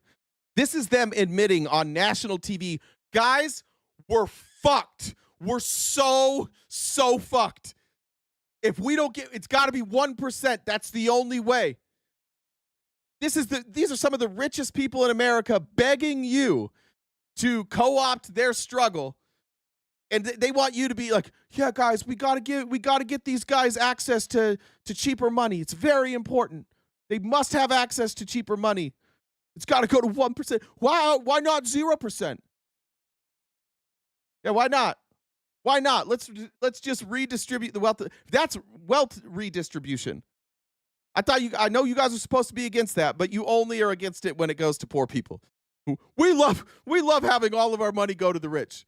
In fact, if we could figure out a way to get all of it to go to the rich and we could just work in the fields, that'd be great. Can we go back to that? We would rather be serfs. We have a president who's extremely competent. The CDOs are one of my favorite topics. Keep it loud, broseph. Thanks, Illusion. Appreciate it, brother. president is unlike Biden. Biden didn't even know what inflation was. This president came in and crushed inflation. So it's at 3%. Inflation's at 3%. I don't know what the fuck it's going up. We don't live in reality. They're arguing that he crushed inflation as it's going up. Like, we want inflation generally, like economists generally say, between 2 and 3%. That's a healthy range. We're at the top of the range and moving this way. We're about to leave a healthy range. So ask yourself, MAGA, why the fuck is he lying right now? Why is he saying inflation is crushed? It's not. What was inflation in December of 2024? Look.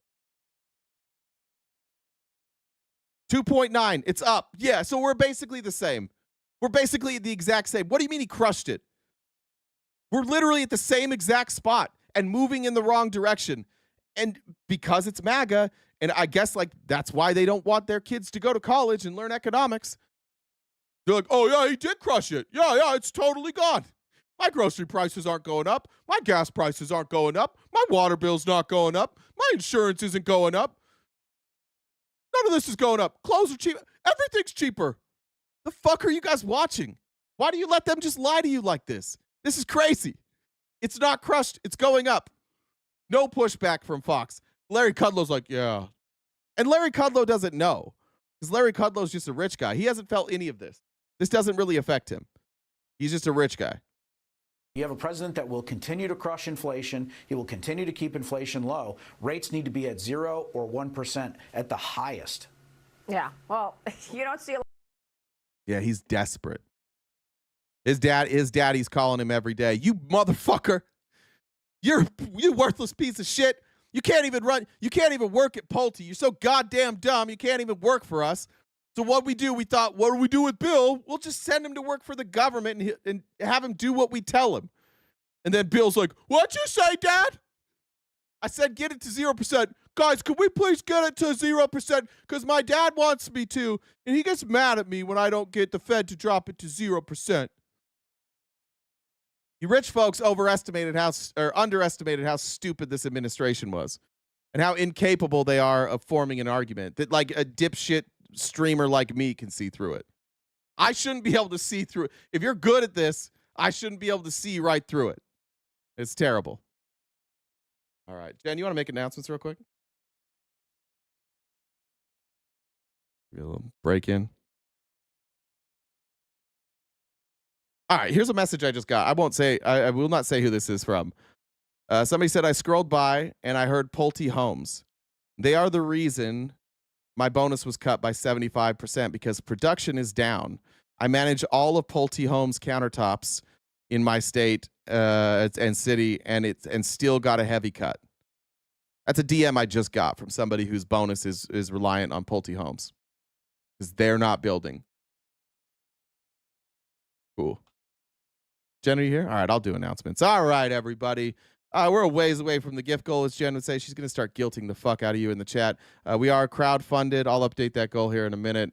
But anything you can do to help us knock out that gift goal would be greatly appreciated. You got the V, the P, and the C, as well as super chats. And over on TikTok, where are we at on the... Oh, shit. I got rid of the scoreboard. God damn it. Anyways, TikTok, you know. You do your thing. Did I hear you, Jen? All right. I also saw somebody like, blinded inflation was 7%. Yeah, and then it came down. I don't understand you guys. Just fucking listen. Just listen to what I'm saying and decide, and then go look is what I'm saying true, or have you chosen not to listen to anything I fucking say because I don't like Trump? Because it seems like a lot of you only don't listen because I don't like Trump. Who cares? Why do you care if I like Trump or not? You could say that Trump is God, and I could say he's a dipshit, and it doesn't matter. We could still look at the facts. The facts are the facts. I'm right about what I just said. Don't be upset with me for giving you stats and not liking Trump. You can say, I like Trump, and I like that they go on TV and they lie to us. I like that. I like when they say that we crushed inflation literally a week after inflation numbers are going up. I like that. I want them to lie to me. But could we just get along for a second? It doesn't matter if I like him or not. If what I'm saying is untrue, maybe try attacking that argument, which is a good reminder for all of you. If you message Jen on Discord, you get to come up here and have a conversation. You don't have to stay in the chat. I don't know if old boy's going to come back tomorrow or today that it was here yesterday, but you're welcome to come up. This is an open forum, and the same cowards come here every day and beat off Andrew Wilson and won't come up and have a discussion. And I get it. I get it, because if that's where you're learning stuff, it's going to be hard to make an argument. So I'm cool with that. All right, I don't know what happened to Jen. Maybe we lost Jen forever. There's this guy this guy in Arizona. Okay, by the way, he goes. In fact, you are okay. Let's do this. It's sci-fi home inspections. He has billions of followers on like TikTok and Instagram, but he's a home inspector. And I just want to show this because we were talking about Pulte Homes. This is him doing a home inspection at Pulte Homes in Arizona. So while you say, like, the reason that I say I want custom home builders, the reason my dad stayed in business for a long time, never put out an ad ever. He did quality builds, and he had a good reputation, and so he was able to make a living for a long time building homes. That's how he did it. Pulte Homes stays in business because they have a monopoly. But look at what you're getting for like these inflated prices, and now we gotta rescue Pulte Homes. Look at this home inspection. This is a job site inspection. Who are you? Your worst nightmare. Now, I can't tell you who the builder is, but I'm back here at Talon, and I still stand behind. If you can't see it, those are the home builders there. It was Pulte, Blandford, and I can't remember the other one, but this is a Pulte home. That this is some of the worst experiences or worst homes that I've ever inspected. Oh, so we got to do, you're doing... Wait, no. I'm not going to stay to argue with you, dude. You got a whole different agenda in life. And I'm going to show you why I think there's... Isn't it ironic that, like, everybody that does this, every one of these corporations that gets caught, and, like, even this manager out there, you got an agenda? Yeah, what's his agenda? Let's talk about sci-fi home inspection. This is why I like this guy. Every time these home builders call him and threaten him, like, you just have an agenda to make us look bad. Who cares? Do you look bad or not? You look bad. Are you doing quality work or not? You're not. So shut the fuck up, you whiny little bitch. This guy, this is like, I have this sneaking suspicion that while we watch this video, Republicans are just naturally going to side with the home builder. One, because I'm siding with him, but two, because like that's how they're indoctrinated. They always want to believe like that the guy with the money is actually the best one, and the one with principles. And this guy's just a whiny little bitch. Customers could find this stuff out for themselves. No, they can't. This guy does great work. Somebody said that just watching his videos is why they got inspection within 10 days of closing. Does great work. So bad after I show you this home. And just remember, this homeowner picked this builder because they thought this was a high-end luxury, good quality builder. Luxury builder. Look at that amazing upgrade quality right there. Oh, I love it when my drywall's black. I can see a big patch there. I wouldn't be surprised if it leaked during closing like the neighbors, and they just never fixed the cause. Here we got our luxury broken roof tiles. The homeowner had an inspection before close, and that inspector did catch the missing insulation with a thermal camera. They showed it to the builder, and the builder came out and said, "Oh no, it's not missing insulation, it's fine. If you squint, it's mint." And the best part is, the builder said they can't fix this, so just put the furniture in front of it, and then you won't see it. You guys can't hear it?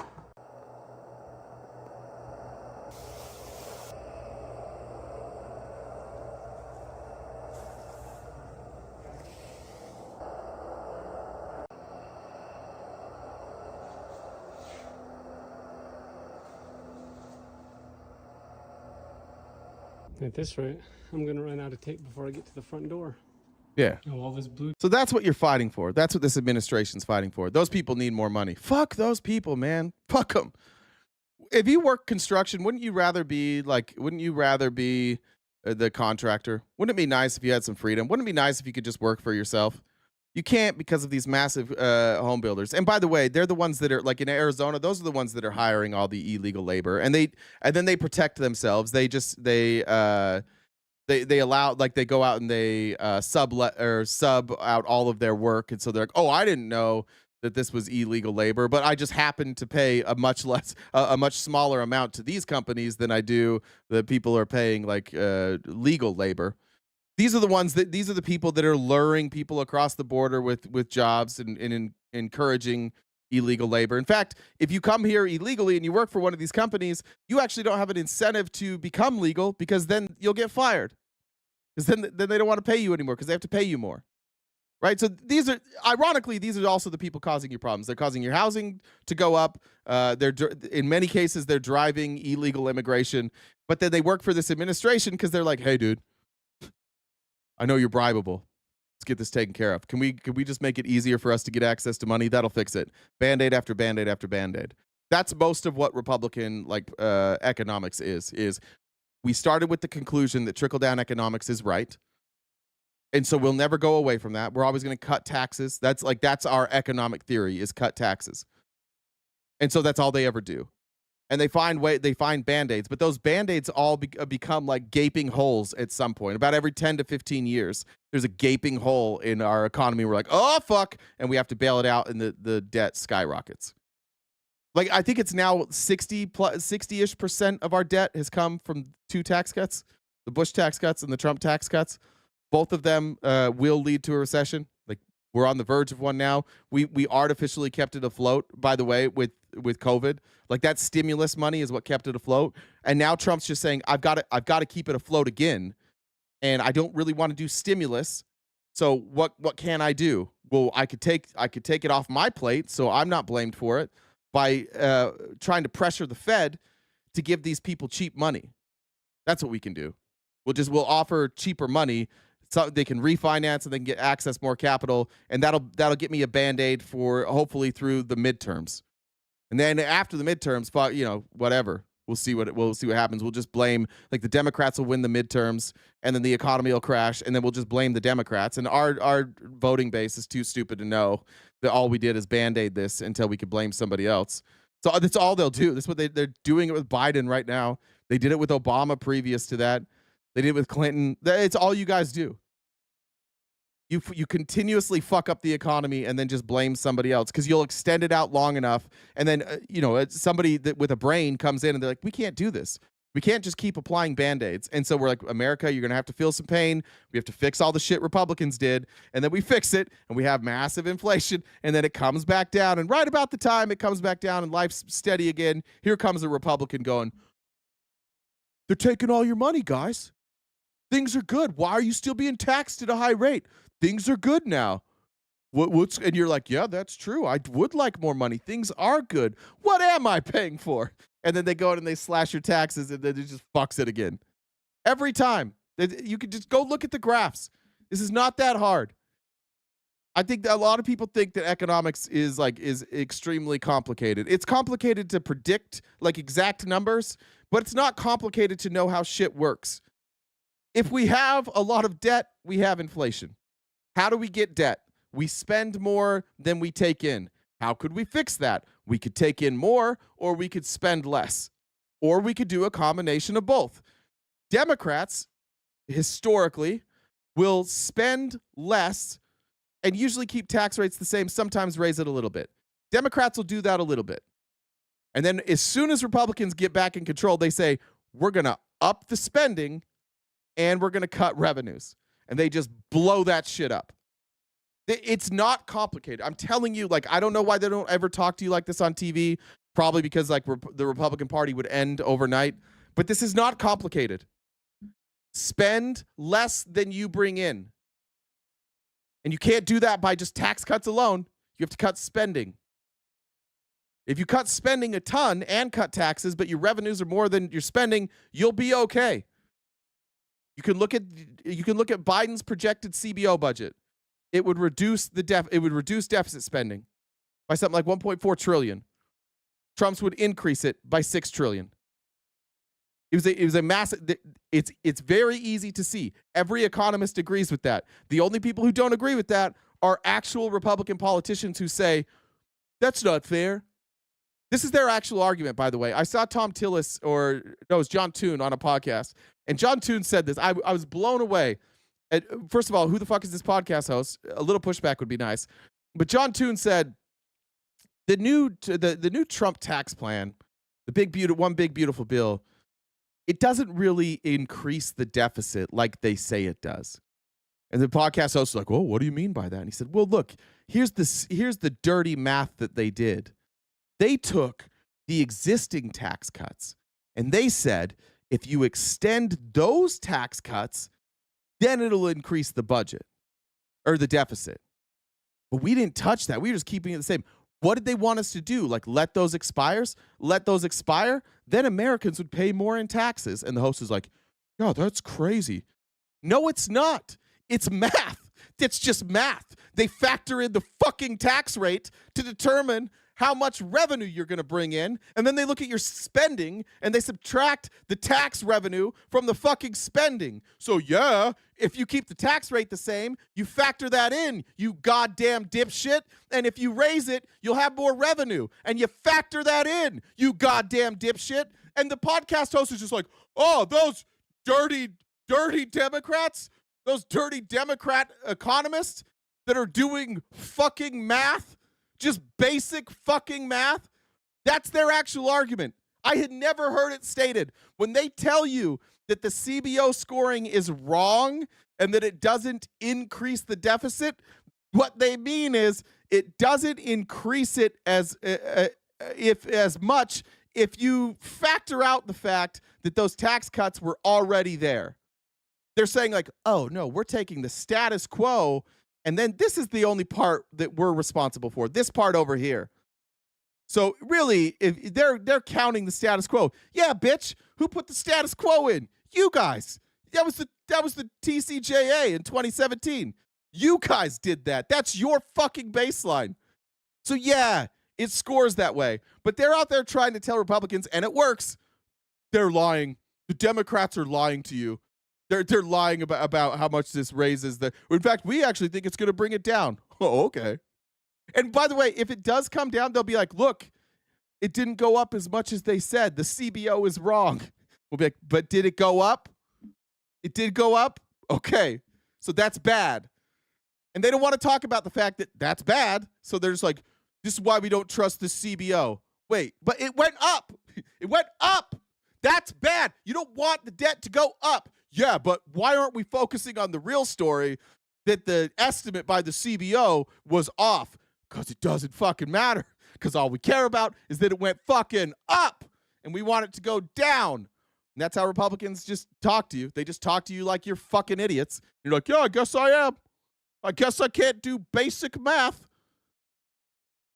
It's so frustrating to like. I think the most frustrating part about covering Republicans is what they know that you guys will believe. Like the story that they trot out there every time and tell you, and you're like, yeah, it's crazy. You should not allow yourself to be lied to like that. Let me check comments here real quick. Will said, what would a 25-point Fed rate decrease for a regular person buying a new house? Be able to not afford your mortgage less? Yeah. What would it mean? Yeah. If they dropped it 0.25, like, okay. If they dropped it 0.25, I still am not refinancing my mortgage. It's still like, it's still way too high. Now, if they were offering, by the way, if the Trump administration was saying we want to give relief to the middle class, so these people, these middle class people, like let's say it's people making less than $200,000, will allow you guys to refinance your 7% mortgage down to 3%. Well, that's not a bad idea, right? That would actually free up some money in the middle class. We might see some targeted stimulus like that could work. It doesn't overall fix the problem, but that actually does keep the middle class in a better position. When the economy inevitably, like when we have our recession, whenever it comes, inevitably, that would at least put those in the middle class in a better position when that happened. It would also give them immediate equity, which gives them like a resource. If times get tough, if they lose their job, they can maybe lean on that, on the equity in their home. Yeah. That wouldn't get the same criticism here, but like just doing this for billionaires is wild. Illusion said, I did that one already. Amy said, how are we supposed to believe? Oh, I read that. Is that from today? Were you panicking, thinking I'm gone forever? I was worried about you. I had it to turn down for a minute, but so you've got the announcements covered. You're surviving. Yeah, you can do it. I need to. Have you updated the number? I sent you what I have. Thank you. So if you want to do your thing, check. So we are about an hour and a half left of the show. We do this each day, Monday through Friday, from 9:30 to 1 Pacific time. So that top left-hand corner number that Jay's updating is our gift goal. We need to hit that goal each day to keep doing this. Vance Musk, you're back. Let me mute you real quick on YouTube because you're annoying. Sorry. Anyways, if you haven't already subscribed to us, please do so. You can subscribe as a paid member wherever you're watching. We do member-only events. So if you guys would like to join us for those, make sure you're a subscriber. If you guys disagree with RTP and would like to talk to him, how you can do that is if you look at the Venmo username, that is my Discord. You can DM me on Discord and I can bring you up to talk to Jay in real time. You don't have to stay in the comments. You don't have to say things. He's not reading all of your comments. That's true. So if you guys, I see a lot of you want to say, you're not even reading my comments. No, he's not. If you want to have the conversation, that's how it's done. Or you can pay me to read your comments. We're probably that is you're correct. Yeah, that's another option. So that's the gift goal number. So we're a ways away. So if you guys could help us out and knock that out, that would be amazing. Also, if you're on TikTok, if you haven't used your daily heart me, please send that so that you can helps us with our TikTok rep. When Jay eventually gets banned over there, we can come back sooner rather than later. Dirty Cajun does want you to know not to send money to these fools, though. So please don't. Whatever you do. Oh, Vance thinks I'm in my 20s. Thanks, Vance. All right. I'll need that account too. Anyway. Is that that one dude that came on to like argue about, like shows up to argue 9/11 conspiracy theories? Is that the same person? I can't remember who that is. I don't remember if it's the same one, but Callie Cam, he also has another account too that I've let him kind of stay. Is that who? Is he the? I don't know if it's the same one or not. I can't remember if he was the 9/11 truther or not. I can't remember. Okay. It's possible, but I'm not sure. Anyways, check out our link tree. What? I was gonna say, take that. Lee said, just to aggravate the Dirty Cajun. Take that, Dirty Cajun. So check out our link tree. We're on most social media platforms. Jay's on Cameo. We upload these episodes to Spotify, and we've got merch. So, like I said, we've got about an hour and a half till the end of the show. If you guys could help us finish off gift goal. Did you hear about the man who got polio? And he went on to become a fascist dictator? I didn't. He ruled with an iron lung. It's not nice. Not nice at all. All right. JD Vance and went on Fox News. And I want you to hear now part of housing. Like, I don't know why they just can't tell you the truth, right? And they can't keep their messaging straight.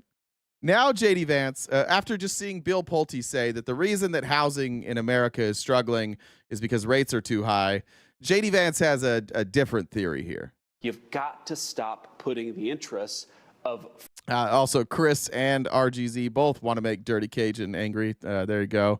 Sully said because Jen is my daddy. Foreigners who don't have the right to be here over the interests of American citizens. That is the entire point and purpose of the Democratic Party. If you go back to the election of 2020. Did you guys know that, Democrats, that was the entire purpose, is just to like bring in illegal immigrants? I was unaware of this. I'm not a Democrat, but I'm adjacent, and you guys have been keeping this from me the whole time. I didn't know this is all you wanted, is just to replace Americans. Like, again, it's North Korea shit. I don't know. Either they think you're stupid or you're that stupid. Of course, nobody wants this. There's nobody on earth that's just like, let's replace all Americans with immigrants from other countries. Nobody has ever said that fucking ever. And yet they're doing such a poor job that this is what they're doing. You don't want to tell us what you're doing, JD Vance? No, because he's campaigning to run for president. That's all he's doing this vice presidency. 24. What was the big issue? The big issue was illegal immigration. They were actually defending the rights of illegal immigrants to come into our country, to vote in our elections, to collect Social Security and Medicaid that ought by right go to American citizens, to say nothing of housing. This is actually the biggest driver of housing costs in some of these big blue cities, is that they've flooded the zone with illegal immigrants. As we've kicked illegal aliens out of our country, you actually see housing costs start to level off. So fundamentally, the difference between Republicans and Democrats is we care about... Let's follow the logic a little bit. If what he was saying was true, you would be talking about just rent, right? If what you were saying true, it could be, it could. I could imagine that there are places where if you've had a mass exodus, it could drop the price of housing. I don't think, like in LA, you haven't deported enough people to drive down that price. But we're talking about rent. We're not talking about the cost of a house. We're not talking about new build, because the illegal immigrants aren't buying those houses. If you want to say, well, if somebody buys a house, then they might rent it to illegal immigrants. Are you telling me that the price has leveled up, that it happens that quickly? I would doubt that. I would doubt that the price leveled off so quickly. There were all these people that were going to buy houses to rent to illegal immigrants, and then they just stopped buying those houses because of the deportations. I don't know what we're talking about here, JD. This is incoherent. This guy went to an Ivy League school. How the fuck? About American citizens, they actually don't like American citizens and want to replace them with low wage. Hey, Jeff from yesterday's back. Okay, let me finish this. Foreigners, it's a very stark difference, and I think the American people are going to continue to reward us because of it. All right, you've got. I do want to see real quick before I get to Jeff. The American people do love to reward JD Vance. And here is an example of yesterday, the American people rewarding JD Vance as he and Pete Hegseth strolled through D.C. with white nationalist Stephen Miller for no fucking reason. But here. Oh, look! It's Couch Fucker! You gonna fuck a couch, buddy? Right here. Do not go past this. Mr. Vice President, David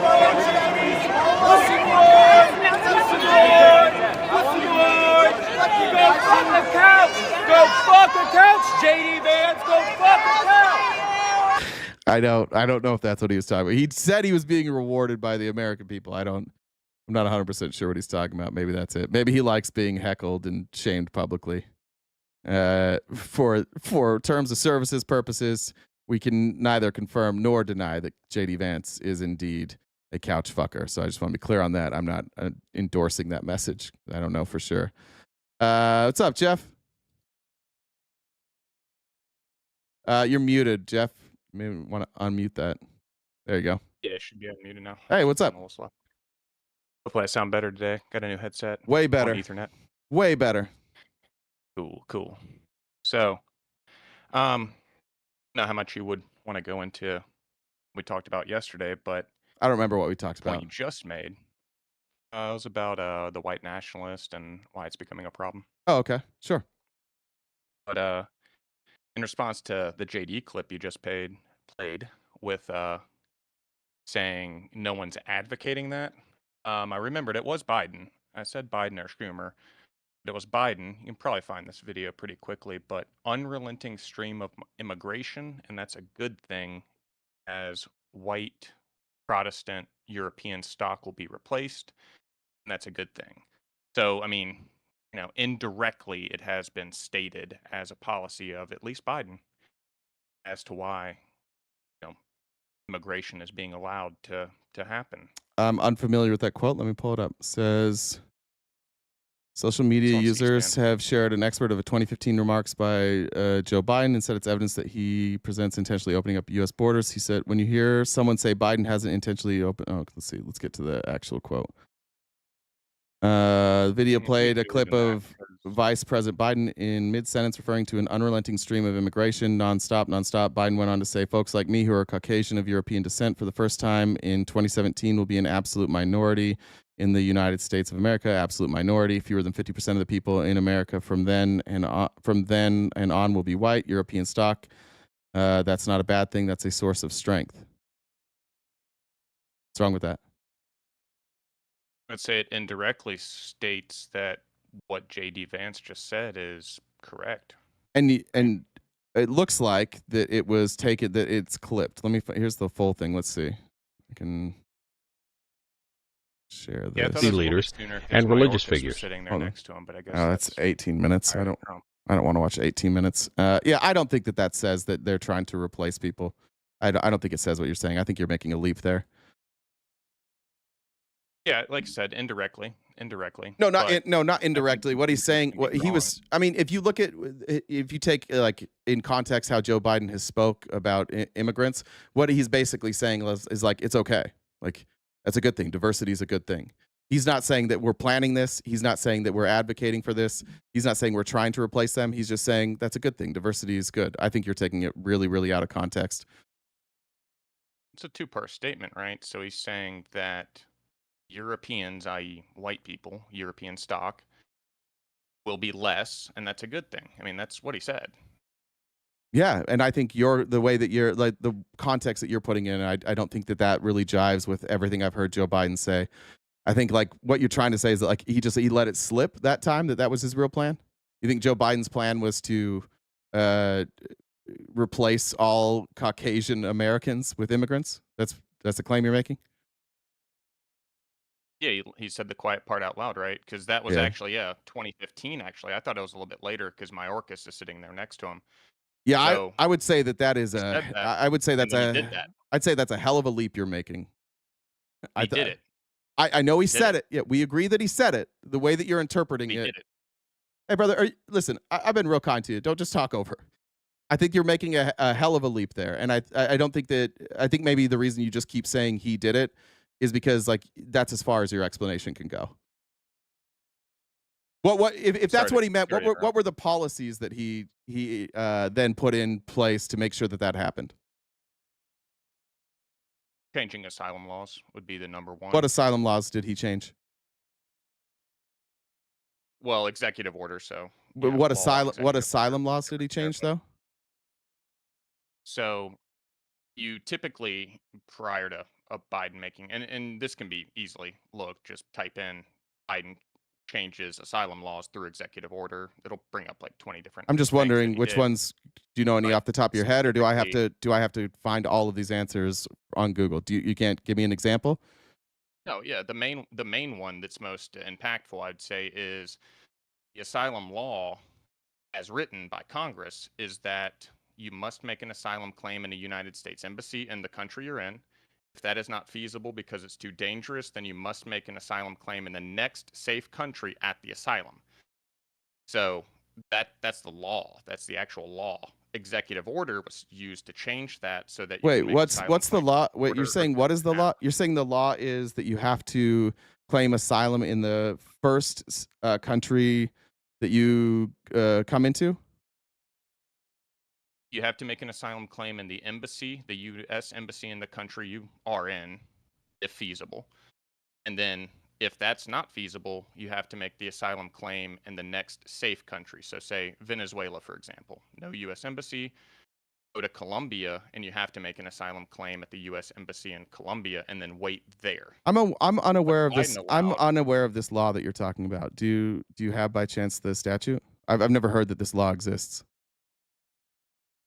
I'd have to look up the exact statute. That's what I'm asking for.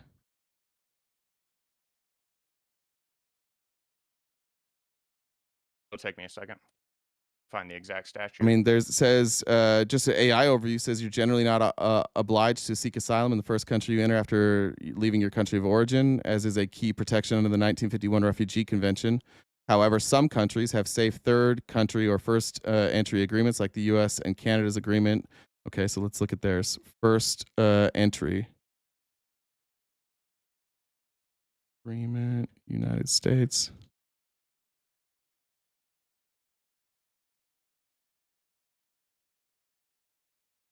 So I guess in the first safe country that they enter. Yeah, what would have been the first safe country that they entered? Venezuela, then Colombia. We have diplomatic relations with Colombia. But what makes it safe? How do we decide what's safe? Well, seemingly, say Venezuela, just using that same example, right? Maduro, you're fleeing Maduro or the gangs of Venezuela. Yeah, but Trump not always. But Trump gave them an open pass. Like most of the people that have come from Venezuela are coming under the protections granted to them by Donald Trump in an executive order on his way out the door. I think something like 600,000 of them are here under those protections. So yeah, Trump did that. So that's kind of weird, right? Biden didn't do that. Trump did that. So is Trump also in on this?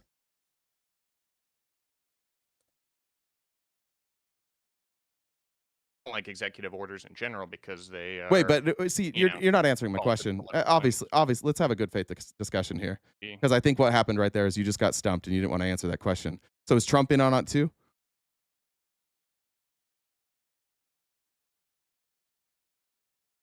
I mean, Trump likes cheap labor for the Republicans in the Chamber of Commerce, right? I won't disagree with that point. That's what I'm saying. So he's in on it too. He also wants to replace all of you. Right? Maybe he wants the cheap labor. Yeah. Definitely Joe Biden, but maybe on Trump. Now, Trump actually wrote an executive order giving those protections. Biden didn't, but Biden definitely, Trump maybe. You think you're applying this evenly? Looking up if that's the case, I would say that Biden said it on camera that it's good to have European stock replaced, which means white people. Sure. So Biden saying it on camera actually is more evidence than Trump writing an executive order? Change the rules too, right? But the question is, are you saying that because Biden said something on camera, that I actually think you're taking that quote out of context. I don't think that he's saying what you're saying. But you're saying that him saying something before he was president, before he even ran for president, that quote from 2015, 6 years before he ran for president, is more evidence than Donald Trump writing an actual executive order? They want different things. It feels. Doing it for different reasons. Are you purposely not answering my question, or do I need to rephrase it? I've asked your question. I think I've answered your question. But no, because I'm asking you. I'm saying, are you saying that executive orders to accomplish the same goal? So Biden saying that in an interview while he's not president has the same effect as Donald Trump writing an executive order that actually gives legal protection to the 600,000 Venezuelans that are here using that protection still to this day, right? That's what you're saying, that Biden's quote and Trump's executive action, those are equal? was vice president when he made the statement, so he was an administrative official. So I don't so a think that can be quote separated. so a quote that didn't lead to an executive action while he was vice president holds the same weight as an executive action that Trump took while he was president. I'm trying here. I'm just asking you because you're saying they're equal, right? I just want to make sure that's what we're saying. You're saying a quote from the vice president that didn't lead to an executive action is the same as Trump giving an executive action that is providing the legal protections for Venezuelans right now. They're on the same. Answer your question, I would say they're not the same. Which one do you think would be more evidence that maybe they were trying to get more Venezuelans into our country? Executive order. The executive order. Okay. Cool. So just everybody's in on and then Trump campaigns on great replacement theory. That's got to be confusing for you, right? If you're like, I'm against this, but then Trump campaigns on it, but his actions are kind of the opposite, right? That's got to be confusing when you're voting. A little bit. I can't find the Trump executive order that you're referencing. I find two. Either one is like Venezuelans can just apply for asylum whenever they want.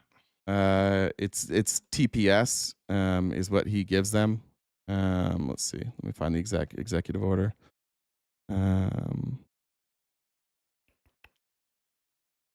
It is from January 19, 2021. Is that the one? That's the one. Memorandum for deferred enforced departure for certain Venezuelans. One now. Right here. If you Googled, I'm not on the stream. Yeah, I'm reading the White House website. And if you Google what protections are Venezuelans given, or like how did Venezuelans get temporary protected status, they will cite this. So there's currently, I don't know how current that number is, admittedly, because the numbers I looked at were, I think, like 3 months ago. But at that time, there were 600,000 people in the United States under using this protection, this specific protection, Venezuelans, which, by the way, I'm a fan of. I think this was a good executive order by Donald Trump. I don't like that. I mean, I see why it was done. Why don't you like it? I don't like it. Why not? I don't like executive orders in general. But dude, I understand that. I agree with that. But do you like it? Do you dislike it only because it's an executive order, or do you also dislike what's in the executive order? I mean, it defers removal for 18 months due to Maduro being a bad leader, a dictator, right? Like it because it circumvents the normal legal process. Okay, so you don't like that executive order, but just because it has nothing to do with you being worried about being replaced then? Because I thought this conversation was about replacement theory. I thought that's why you were objected to it. I mean, I don't believe in the whole like theory per se. You're breaking up again. I don't know what's going on. Wants cheap labor. You're back to breaking up again. I don't know if you want to. Did you move to a different spot by chance?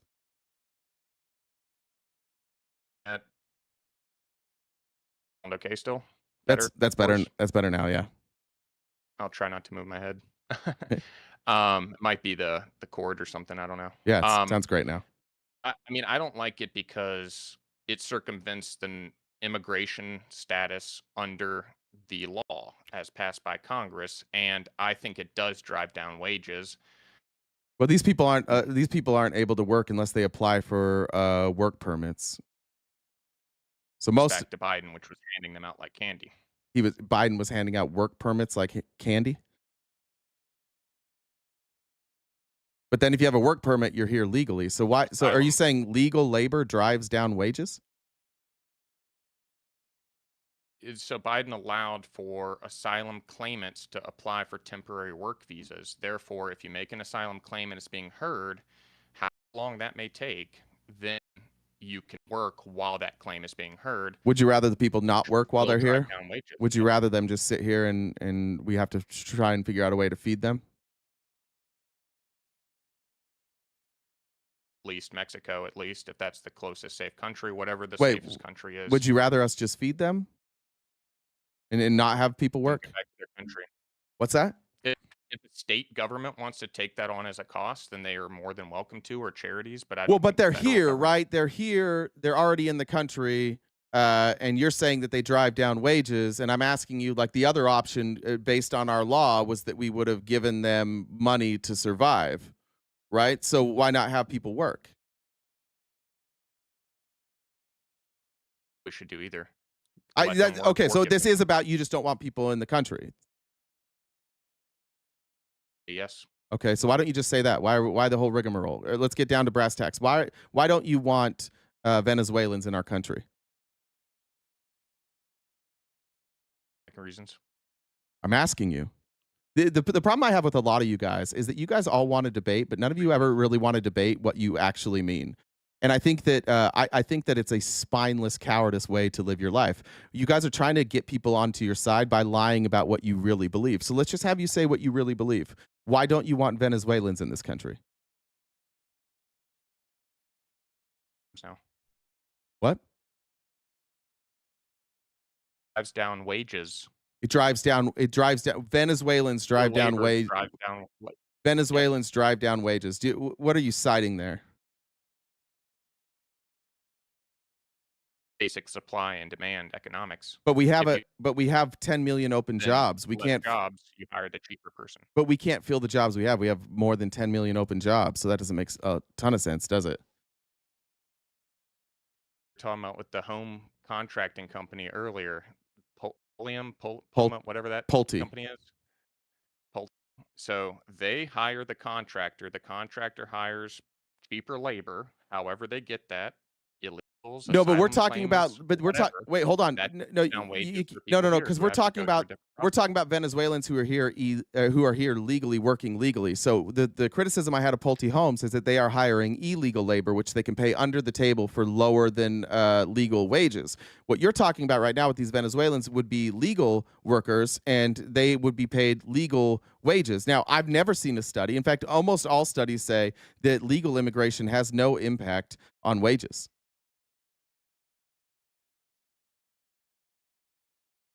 Before getting studies, do you not think from a basic economic standpoint and psychological standpoint, an American worker who is here with a family and a mortgage not take what a Venezuelan would take when it's, say, 5 guys living in an apartment?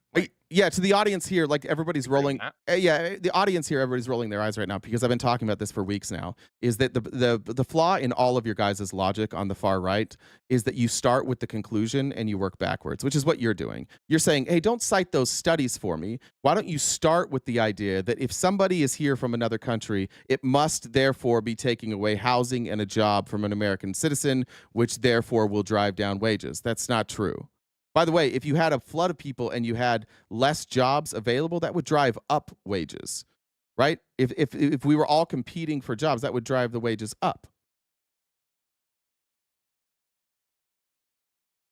Up right now, Center for Immigration Studies, evidence shows immigration reduces wage significantly. What type of immigration? What type of immigration? And what's the study? Okay, there's a difference between legal and illegal immigration. We're talking about legal immigration right now, right? Due to legal, legal and illegal. We are. Seems like we agree on illegal, so I'm moving to legal immigration. Yes, legal immigration drives down wages because. What are they citing there? It's CIS.org, and it seems to be posted in Washington Examiner initially. Well, first of all, we know. Listen, Walmart CEOs, Wall Street Journal. There we go. Not data, right? You want the source. I'm looking at it. I've read this study. By the way, this is a right-wing think tank.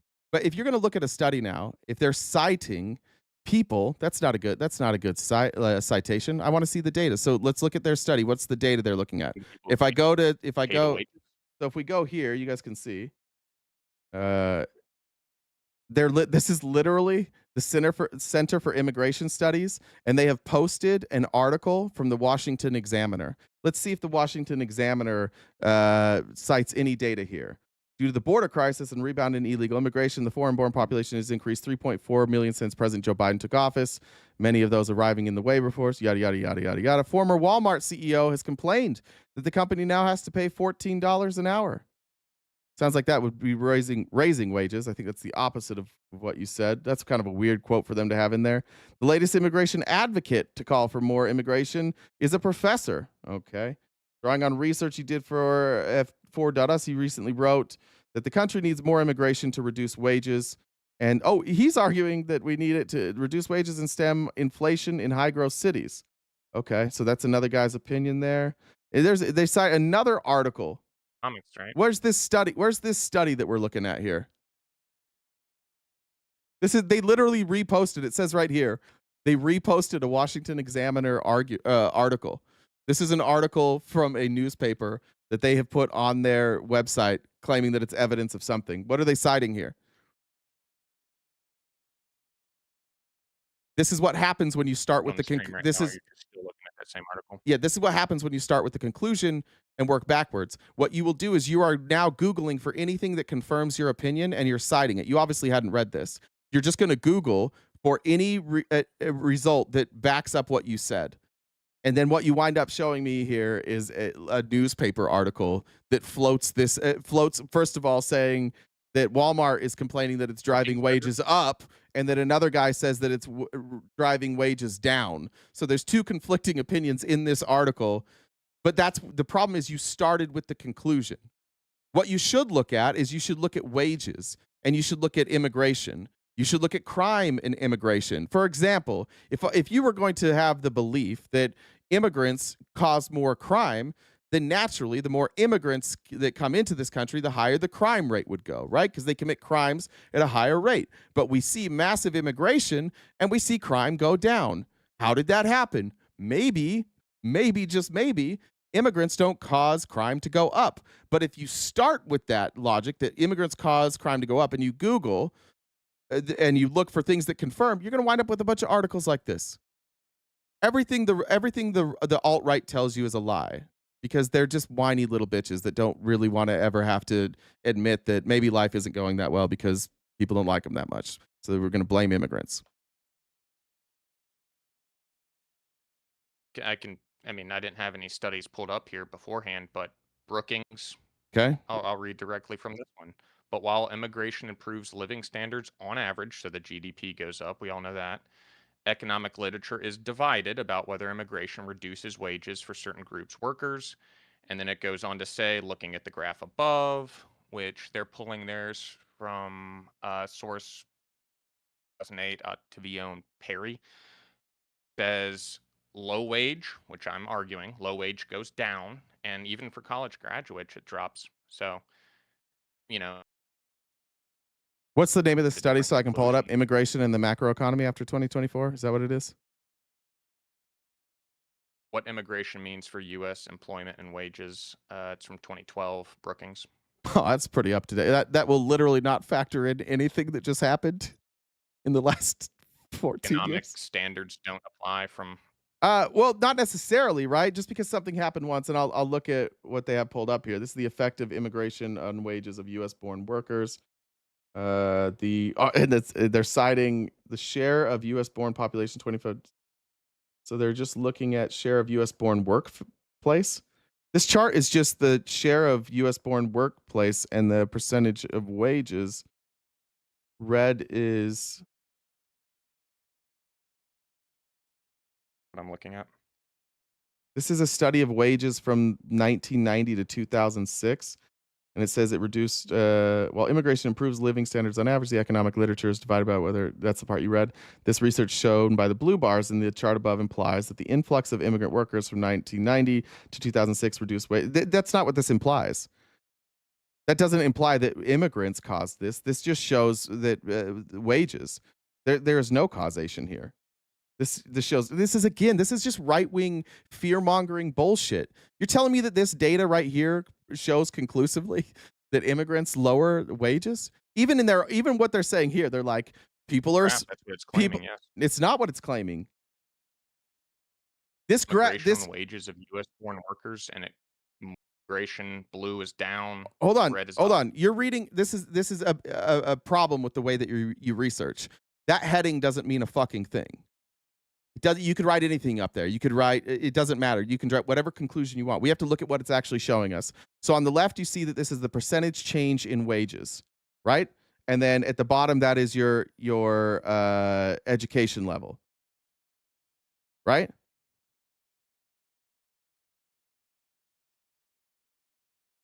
Right? Sorry, you might be breaking up again. That's what it shows from how it's labeled. Okay, so what are we looking at here? Explain, without using the title, explain what this data is proving. Blue graphs are, and jobs that are going to them have the downward wage push. Red would be going up. Okay. Two different studies there. So what? On the very far right, all U.S. born workers. You're seeing two different graphs there. Looks like it goes up for most, right? Two different studies, right? So the blue is one study, the red is another, but what is it showing? It's just showing wages. You're having to draw some conclusions, certainly. No, there's not enough data to draw a conclusion there, bud. That's my point. And this is what Brookings is known for. All these right-wing think tanks, they do this is why this works. Because nobody ever looks at what they're looking at. That doesn't tell you anything. You cannot draw a conclusion about the causative effects of immigration from that chart. You can't. There is insufficient data there. So now ask yourself, why are the wealthiest right-wing institutes using dog shit data? Probably because they don't have any data. That's why it's 2025 and we're using a study from 1990 to 2006. That's how old this data is. 20 plus years old. And it doesn't even show what you said. Understand what that would mean. Can you just say, like, I don't get it. I don't know why you're just afraid to say, like, you don't like brown people. Let's just be honest. Why won't you just say that? It's obvious that you're making up this argument on the spot. It's obvious that you've never done this research before. It's obvious that you don't have anything to back up what you're saying. Why don't you just tell the truth? That you don't like immigration.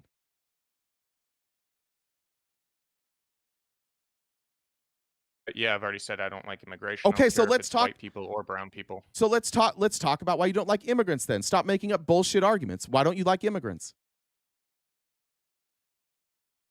That this will be the fifth time drives down wages. It doesn't. You've shown no evidence. Disagree with. There's no evidence of it. So why do you believe it if you don't have evidence of it?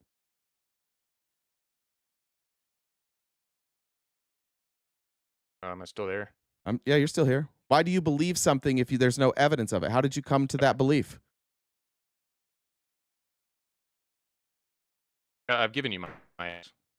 That wasn't evidence. That's what I'm trying to tell you. Like, that's not evidence. You didn't look at that. This is the first time you looked at that.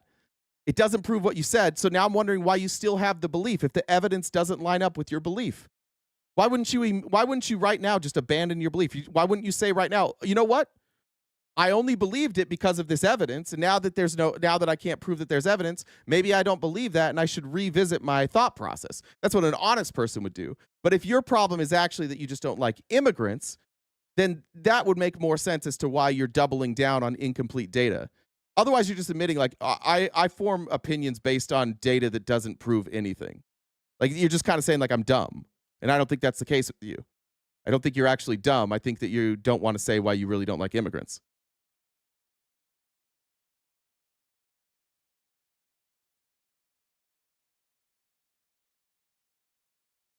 Did we lose you?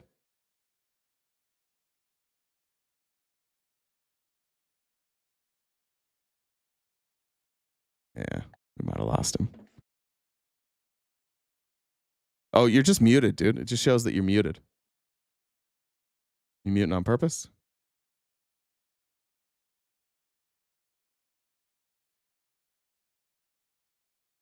Gotta unmute there, dude, or else I gotta get going.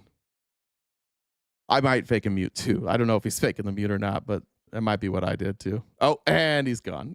And he's gone. Yeah. I mean, like, just ask these alt-righters questions. Just ask them, because all they really want to do is they just want to be racist, and they don't want to admit it. They just want to be racist. If I'm wrong, Jeff, you can come back. I apologize if I'm smearing you and you're actually changing your opinions now that you found out there's no data to support what you said. I doubt that's the case, but we'll see. RC said, keep up the truth, Jay. Fucking hard work you're doing on behalf of us. Thank you. Max said, nominal wage growth is 3.4% year to date. Adjusted for inflation is 0.72. Exact opposite of what the guest says. Thank you. Lisa said, doesn't Republican voting against a higher minimum wage drive down more than immigrants being in the United States? Don't go. You can't go there. Amy Lynn said the executive order, I think, was January 19th, 2021. Trump gave the TPO a day before he left office. I think 2 days, Amy Lynn. I think he left on the 21st. I might be wrong about that. Thanks, Marianne. Still some shots at Eric Moore said, cry more Cajun. Amy Lynn said, is Cajun dirty from bending over or kneeling? I've read that wrong the first time. That's solid. All right. Well, kudos to Jeff for having the courage. Everybody give Jeff a round of applause. He showed up. He had a discussion. His internet failed. It wasn't his fault. He didn't run. Just his internet failed. Here was the story I was talking about, though. Here is on CNN. Ironically, it's kind of crazy that he cited Walmart there on wages, and this was going to be our next clip we played. But here's what Walmart's saying now. Remember, we've got to drop the wages. Inflation's taken care of. And also remember, tariffs don't raise prices, and tariffs won't cause inflation. All right, there's more breaking news coming into the Situation Room right now. Walmart warning this morning it's raising some prices because of tariffs.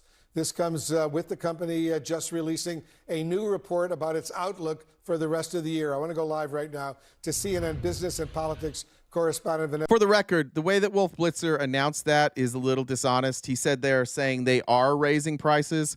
What they really said is like, hey, like we're looking at our numbers, we're going to have to raise prices unless the tariffs are dropped. So to be clear, I don't think they've announced like today they're raising them, but they are saying it's clear now, like we can't, this is unsustainable, which like, honestly, I wish Trump would just come out. I might even support him if he was like, look, I'm going to put tariffs and I'm going to fuck all these businesses like Walmart. They're going to run it. I'm going to run them into the ground. They're going to be gone and we're going to have mom and pop grocery stores again. I'd be like, that's cool. I might actually support it. But ironically, it's like if Walmart is starting to raise prices, like it's already hurt everybody like smaller than them. They're the last ones that need to raise the prices and they're doing it.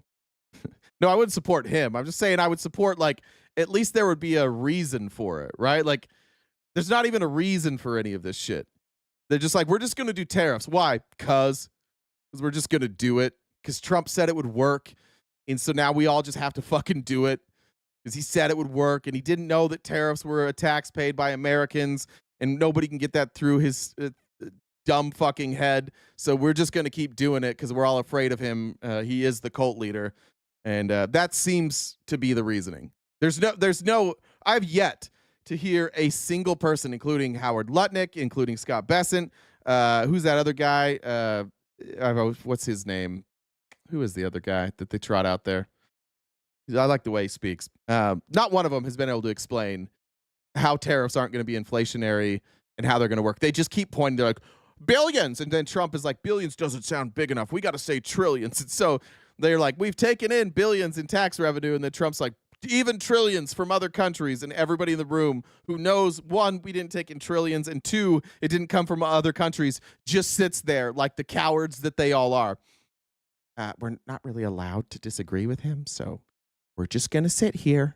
We're not going to correct it. Not Navarro. I was thinking of the other guy that reminds me of, the cook in Breaking Bad that they try and replace Walter with, and then Jesse winds up killing him. I forget his name. That guy reminds me of him.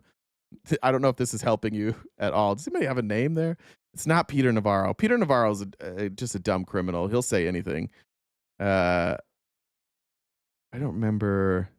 Gail Bedecker.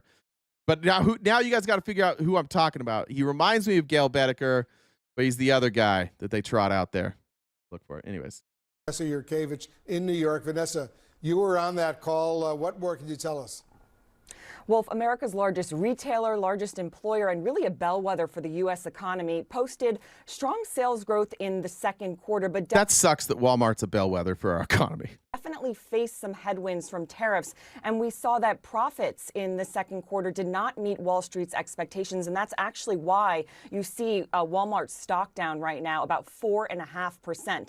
Listen, tariffs. Got it. Kevin Hazlitt, winner. Johnny 5 is alive on TikTok. The answer was Kevin Hazlitt. Well done. Round of applause for Kevin in the chat on TikTok. Tariffs was the big point of conversation on this 1-hour call with investors. A lot of questions about what price pressures were going to be trickling down to consumers. You had the CEO, Doug McMillon, of the company saying that so far tariff impacts have been gradual, so consumers haven't reacted so much to price hikes, but where they're now putting out post-tariff inventory, and they're going to see price level increases on a week-to-week basis. So that's obviously concerning for the company. On that full screen you just had up there, another point of on the call was, despite these price hikes, they have seen resiliency from the U.S. consumer. Ultimately, Walmart still has some of the best prices, and that's why you're seeing increases in the grocery department. You're seeing increases in consumer spending on e-commerce. They did bring in a lot of inventory ahead of tariff hikes, and that's why they've been able to mitigate a little bit better. Walmart also raising their full-year economic outlook, talking about being able to mitigate some of these price pressures a lot better than other retailers. Walmart, Wolf, obviously is in a much better position because of... Yeah, I think you're right, Sweet Caroline. The article I read didn't have this all laid out. I'll have to go reread the article. According to what she's saying, though, it does sound like Blitzer was right and I was wrong. Size and scope to absorb some of these price pressures because of tariffs. A big comparison to just yesterday with Target talking about the loss of sales in the second quarter and seeing consumers pulling back. Walmart saying that they are expecting to see growth the rest of this year, despite having to raise prices on some of their items. Yeah, they're going to fire people. Amy Lynn said, almost like companies are the problem, not the immigrant or the American worker. 70 to 72% of those on government assistance work full-time. Facts. Wolf. All right, there's more breaking news coming in. Moving on. Let me go to this, Chris Murphy. I saw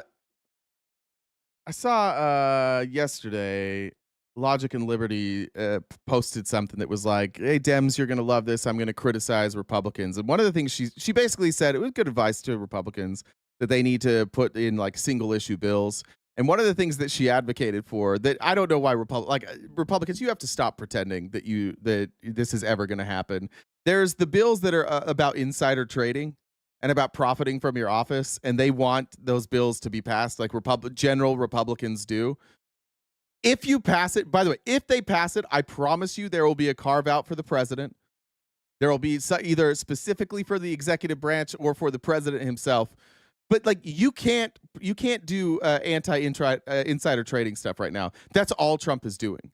Trump has made hundreds of millions of dollars insider trading with both his cryptocurrencies and DJT Media, or that's more stock manipulation, I'd say, on DJT Media. And now here's another scandal that is going to hit, and none of you are going to fucking care. If any of this stuff was true about Joe Biden, he would have been, not only would he been impeached, there would have been Democrats who voted to impeach him, and he probably would have been removed from office. If any of these things happened under Joe Biden or Obama, because Democrats, there's enough of them, and it's not like this herd mentality. They would have said, yep, that's corrupt, it's illegal, gotta go. Republicans, no matter what happens, they would never impeach Trump over this. In the history of the universe, sometimes you see the corruption in reverse.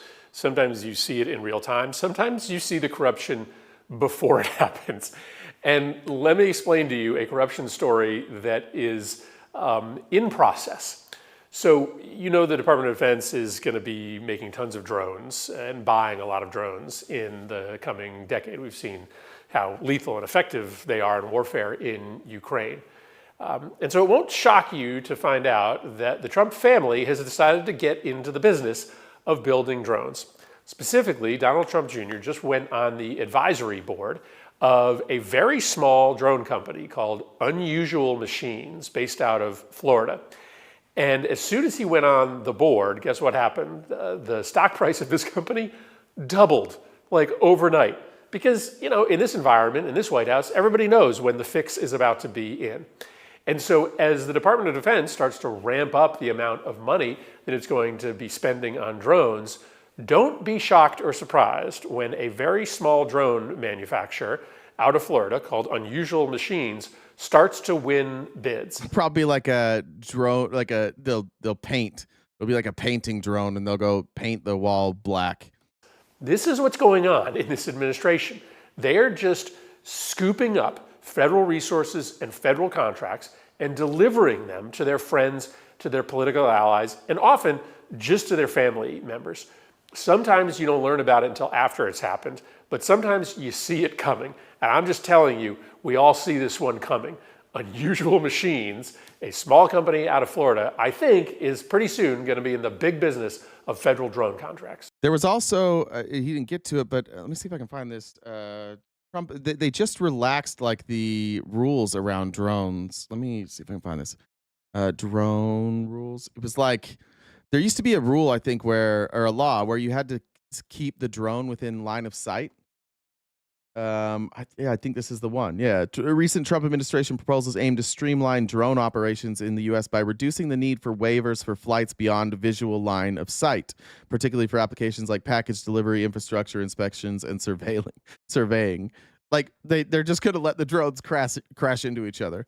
These drone operators are like, hey, look, I understand what we're doing, but like we don't really have the technology yet. And it's too, like, if we have to keep it within line of sight, then we can't really cover a lot of areas. So the Trump administration is just like, yeah, fuck it. And then remember he had that weird interview the other day when they asked him about the drones. Remember before the election, there were all those drones being spotted? And it was like, it became this right-wing conspiracy theory that like China was spying on us and Joe Biden couldn't do anything about it. How do they let these balloons and these drones fly? And somebody asked Trump about it, and they're like, did you ever find out who made the drone or who was flying those drones? He's like, yeah. Like, who was it? He's like, I'm not going to tell you. Just remember that? Isn't that weird? So many weird things that happen here. Like every day that would be a scandal for other presidencies because other presidencies don't have like 65 scandals a day. But even that one was weird. Like, I'm not going to, what do you mean you're not going to tell us? What the fuck are you talking about? Why, how's that a secret? You guys raised national security concerns, and now you're just like, meh, I'm not telling you about that. We can't know? Why can't we know about that? Is there a contract? Was it your people? Weird. I also want to look at this. Trump has been, at least his blind trust, which is definitely just his kids. They have been trading on bonds. So they're trading on debt. President's writing checks for more debt every day, and his family's just like, why wouldn't we cash in on this? The president's bought more than $100 million worth of corporate and municipal bonds. That is according to filings from the Office of Government Ethics. This kind of active trading by a president is unprecedented. It means Donald Trump stands to benefit or suffer losses, depending on how these bonds perform. But these bonds include banks, and they include companies, and they include local governments that are literally directly impacted by the decisions that Donald Trump is making in the White House. Tim, is this classic Donald Trump? You are extremely familiar with how this gentleman works as a businessman. It is. Well, it's it's not even Donald Trump working as a businessman. It's Donald Trump working as an insider trader. It's Donald Trump in a position to influence the interest rates that determine the value of the bonds he's buying. It's that simple. The other thing is, it is a drop in the bucket. The $100 million in bonds he bought is a drop in the bucket in terms of the grift that's going on. Any other president, it would be the biggest scandal to hit the country ever. $100 million. Just another Thursday in Magaville. Marty said for tip for the chef, way to cook, big dog. Thank you. Whoops, over here. OCD Tileworks, appreciate you. Said $1 for every million that Trump still owes E. Jean Carroll, which is what is it, 90 million, 100 million, or something like that, 90 million. And Judith said rent money for watching the show live today. Thank you. The White House around cryptocurrencies.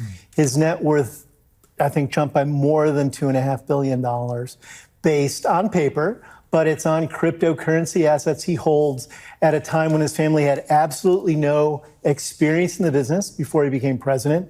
It's a product that he disparaged as a scam before he became president. All right. Just insider trading. That would cripple any other presidency. MAGA in the chat doesn't care. It's but Joe Biden. At the very least, MAGA, can you just admit that your entire ideology is just Donald Trump? Donald Trump good, everyone else bad.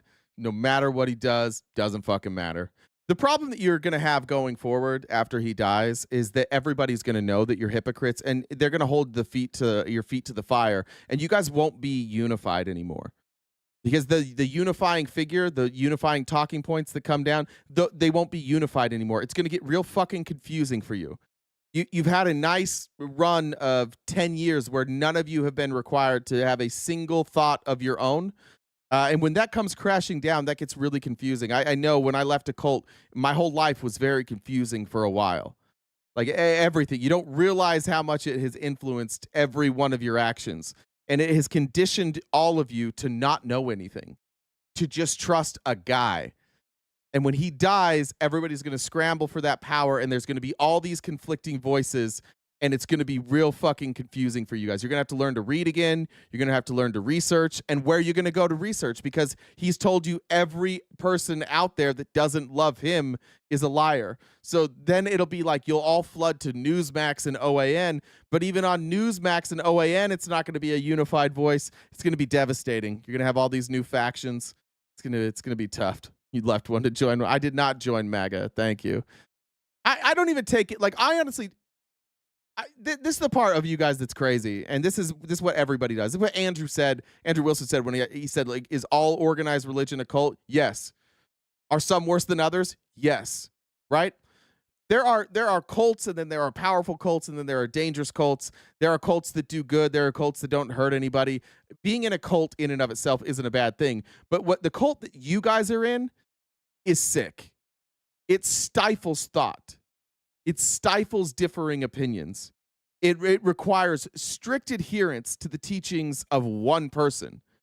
You guys are you're not the normal cults. Like when I say organized religion's a cult, yeah. Is the Catholic Church a cult? Yeah. Is the Mormon Church a cult? Yeah. Is Christianity, like whatever church you belong to, is it a cult? Yes. But is it David Koresh? No. Was David Koresh also an organized religion? Yes. Is it different? Yep. Is his bad? Yep. Why was his so bad? Because he stopped living. He started lying to people about stuff that was happening in front of them, and they believed him over their own eyes. And that's the stage of the cult that you're at, where it's not just that you're in a cult, it's that you believe things that are obviously not true, and the lack of evidence becomes more compelling to you. You're like, actually, I would maybe believe it if there was less evidence, but there's so much evidence that it feels rigged. It feels like there's no middle ground here. Nobody can ever find a middle ground with MAGA. Yeah, because we're trying, like, you can't find a middle ground when you have two separate slates of facts. And any source I bring to you that's not Donald Trump doesn't count. So the only sources that work are Donald Trump or Donald Trump endorsed sources. That's the stage we're in. That's how this guy is turning into Vladimir Putin right in front of our eyes. He is making billions of fucking dollars. His friends are all getting rich. The poor are getting poorer. The middle class is shrinking. And at the end of this, we are going to be left with all of Donald Trump's friends being very fucking rich and all of you being very fucking not rich. And then hopefully when he dies, we get to convince you guys, hey, we don't want to go there. We don't want to do oligarchy. And that's when you will wake up, when you don't have a leader anymore. And then you're going to have to decide whether you want to admit that you were wrong and not do an oligarchy, or if you're going to let, like, J.D. Vance and all his rich buddies take over. Because that's what's going to happen. You're going to see an anointing of J.D. Vance. And you might, if Trump dies before then, you might see some competition. But it'll be an anointing of J.D. Vance. Why? Because who the fuck got Donald Trump in office? J.D. Vance's rich friends. They all spent astronomical amounts of money to make sure that Donald Trump won and JD Vance was there. There's crazy rumors out there. There's crazy rumors out there that when the shot that happened at Trump was a warning shot to say you better do what we told you to do. How else do you explain? I mean, this cartoon you guys get mad at. How else do you explain Trump just bending over for Putin, doing everything Putin wants? Because Putin's like, hey, dude, like, look, you're gonna make a bunch of money. Don't worry about it. Just do what I want. And Trump's like, yeah, throw money in front of Trump. That's all you need. It's all the distraction you need. So now none of your interests are being taken care of. It's just the interests of his rich buddies overseas and his rich buddies here in America. And enjoy it. I hope he's at least spitting on it first. I hope he's not just dryly engaging with you. I found this ironic today. You guys remember Tina Peters? Tina Peters legitimately was convicted of election fraud. I'm trying to remember. She actively she got rid of votes, right? Or she got rid of ballots, right? Let's try to remember exactly what she did. I should have had this prepared. Let's see. You guys remember exactly what she did? Oh, I'm pulling it up.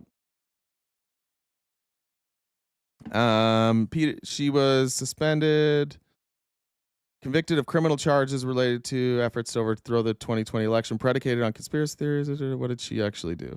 Where's the details of this? After elections, Mesa County uses a risk-limiting audit procedure to ensure that results on paper ballots match the results by tabulation machines. The audit process involves a bipartisan group of staff and volunteers to randomly select the number of paper ballots and manually check those against the results issued by a tabulation machine. On November 19th, Peters signed off on the results of the risk-limiting audit for Mesa County, stating there were no issues or discrepancies with the results. Despite signing the documents that agreed there were no discrepancies, Peters became fixated on voting problems and met with individuals who promoted the false claim that the 2020 election was illegitimate. In the months following, she allowed an unauthorized person to access the Mesa County's Dominion electric voting machines and to copy the hard drives of those machines. Yeah. Fuck, this doesn't make this makes all that stuff we saw the other day worse. I had not thought of this. I had forgotten about Tina Peters. Anyway, so look, we're going to revisit Tina Peters. We're going to come back to that. Because this is exactly what they're saying. Like when you look at that election fraud. Jesus Christ. I just got TikTok went down. How the fuck did I get to? What did I say there? What did I say there? So Tina Peters gives access to the voting machines, which is exactly what they're saying. The Truth in Election Alliance or whatever is saying would be one of the ways you could have had those really weird outcomes in Pennsylvania. Trump says we got to free her, a brave and innocent patriot who has been tortured by crooked Colorado politicians, including the big mail-in ballot supporting governor of the state. Let Tina Peters out of jail right now. She did nothing wrong except catching the Democrats cheat in the election. She's an old woman and very sick. If she is not released, I'm going to take harsh measures. The fuck?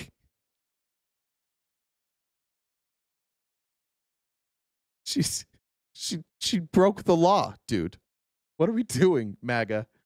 There's no fucking way, MAGA. There's no fucking way you guys aren't getting tired of defending this, right?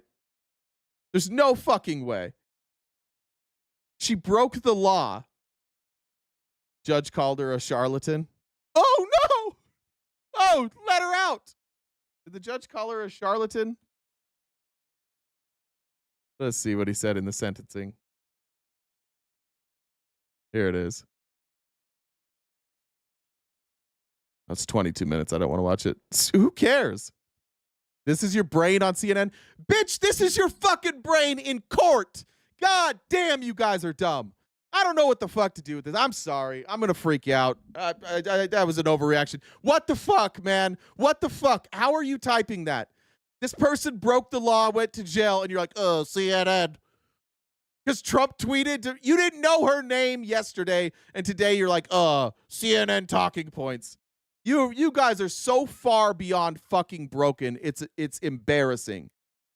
We can't. Criminals aren't criminals now. He said she's innocent. It was corrupt. She let people break into voting machines. How the fuck is that not a problem with you people? How is that not a problem? We want safe and secure elections. Okay, should we let people break into the voting machines? I got to check. I'm going to need to check with Donald Trump on that one. Well, if Democrats do it, it's a crime. If Republicans do it, they are heroes.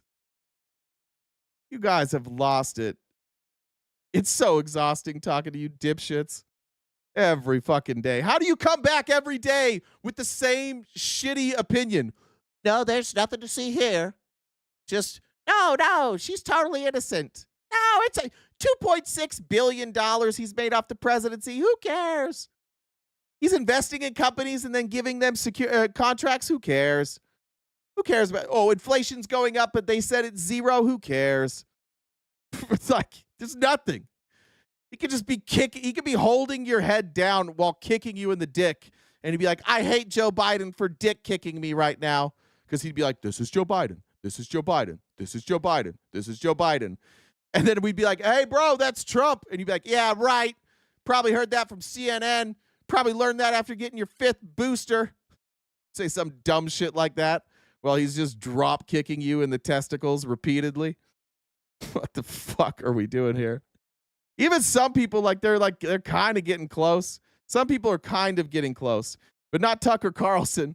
Tucker Carlson has abandoned the Epstein files. He's abandoned criticizing Israel, and we're doing full-on World War II Nazi propaganda. This was Tucker a few years ago, and when he first started doing I don't know about the official narrative from World War II. February, Biden canceled a counter-espionage program called the China Initiative. Now, the point of that program was stopping the rampant threat of our national security secrets by the government of China. But the White House decided, to very little fanfare, that somehow that program was racist, and therefore it had to end. That means the Chinese government can now spy and steal with impunity. Not since Franklin Roosevelt colluded with Joseph Stalin has an American president done anything like that. Churchill is a complicated person. I personally think there are lots of things to admire about Churchill, but you can't say he helped his country. I was in London 2 weeks ago. They didn't win the war in any meaningful way. He wrecked the country. He had already asked me twice, well, why would Churchill do this if it didn't make any sense for the British Empire? But I thought Churchill was the chief villain of the Second World War. Why don't you just make the case for that? Okay. And I kind of walked around and gave a meandering. You see this weird little evolution? I don't know what we're doing. It's like they're trying to create a soft landing for fascism. Seems like it. Seems like that might be the plan here. The parallels to Hitler were getting a little too close. So now we've got to rewrite history a bit so that as the parallels, as we get more and more parallels, as it looks exactly like every other fascist, alt-right regime, maybe you go, you know what? But they weren't that bad, honestly. Honestly, they were doing pretty good until that whole, genocide thing. And even then, was it a genocide? Answer. He said, well, why else? I did it again, off the top of my head, because I wasn't planning on talking about this. He's like, well, why else? What was the motive? Tucker's baiting you to blame the Jews. Why was Winston Churchill such a dedicated booster of Zionism? I don't want to say he was baiting me. I mean, obviously Tucker knows. All right. Now we're going to go to Tucker Carlson today, because now we're just flat out saying it. It's fucking crazy. And it started when I read a book by Diana West, who would be good if you interviewed her. See, Tina Peters stole an ID and abused her office to steal. 100% innocent. 9-year sentence. Save her, Trump daddy. Poor Tina Peters. Poor Tiny Peters. Thanks, Illusion. And it's this all revisionist history of World War II. And you go, well, why would you want to read that? Well, it turns out I think the story we got about World War II is all wrong. Actually. I think that's right. And then I read about FDR. This is why I say it's a soft landing. The World War II, Hitler invaded other countries. We had World War I, we had agreements. He didn't keep the agreements. He invaded other countries. What's the story there? What's the part of this story that we got wrong? And FDR's right-hand man was a Soviet spy. Certainly was. Right? And therefore... Confirmed. We should have been... One can make the argument we should have sided with Hitler and fought Stalin.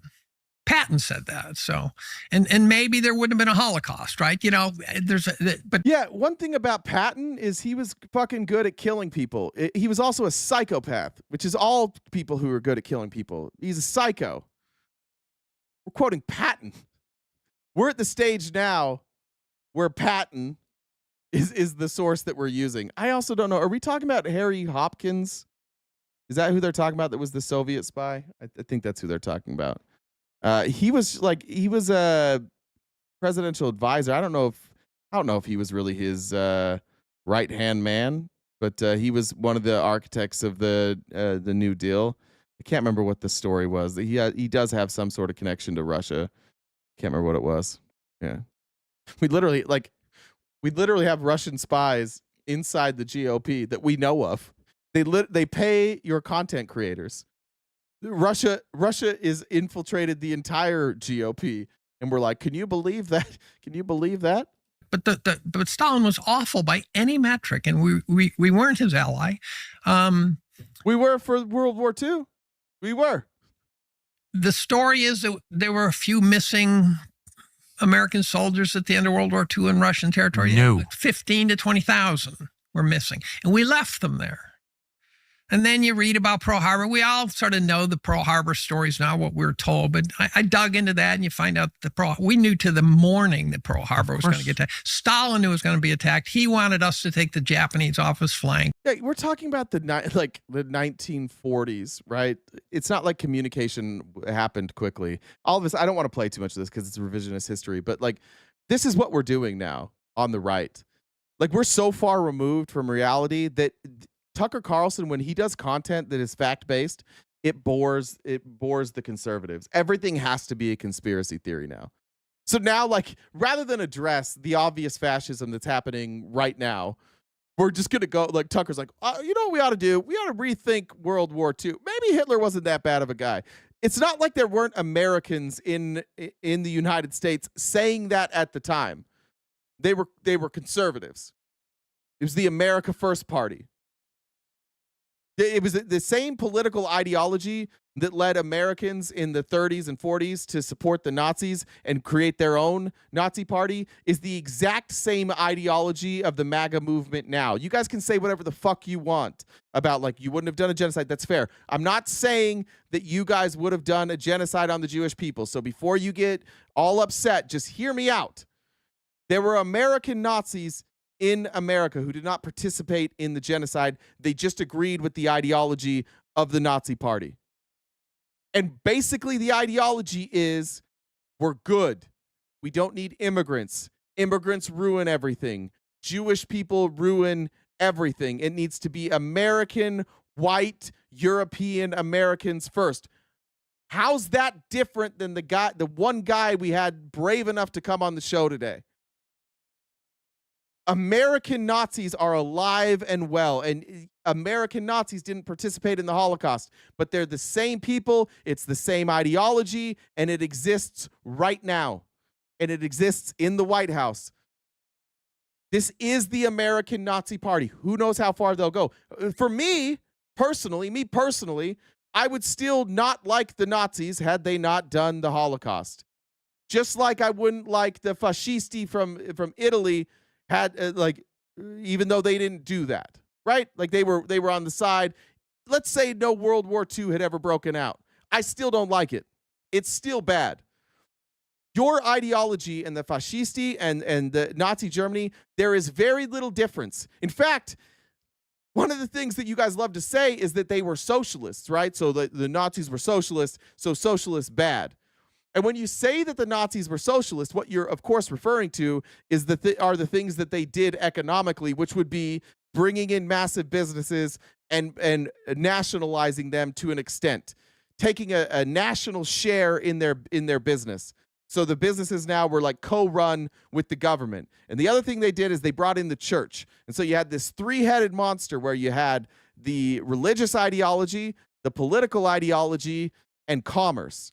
And it was a three-headed monster that Hitler controlled.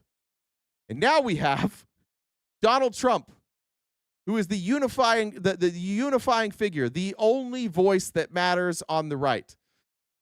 And he has brought in the churches. He's forcing the church back into government. He's using Christians to support him. And now what's he doing? He's taking shares out of NVIDIA. That's probably the most important for the future, like important company in this country for the future. If we're talking about growth, Intel, he wants a piece of that. Nippon, he wants a piece of that. So he gets all. What happened after he won the election? Money started pouring in. From who? From you? From me? From small business? From medium business? No. Massive corporations all started giving Donald Trump money.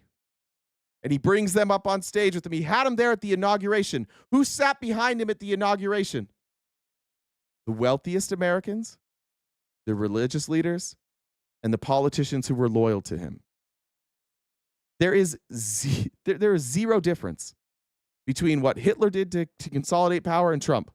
Even from like the beer hall putsch in January 6th, they're the same. The only difference is Hitler was less of a pussy than Trump, so he like went with him.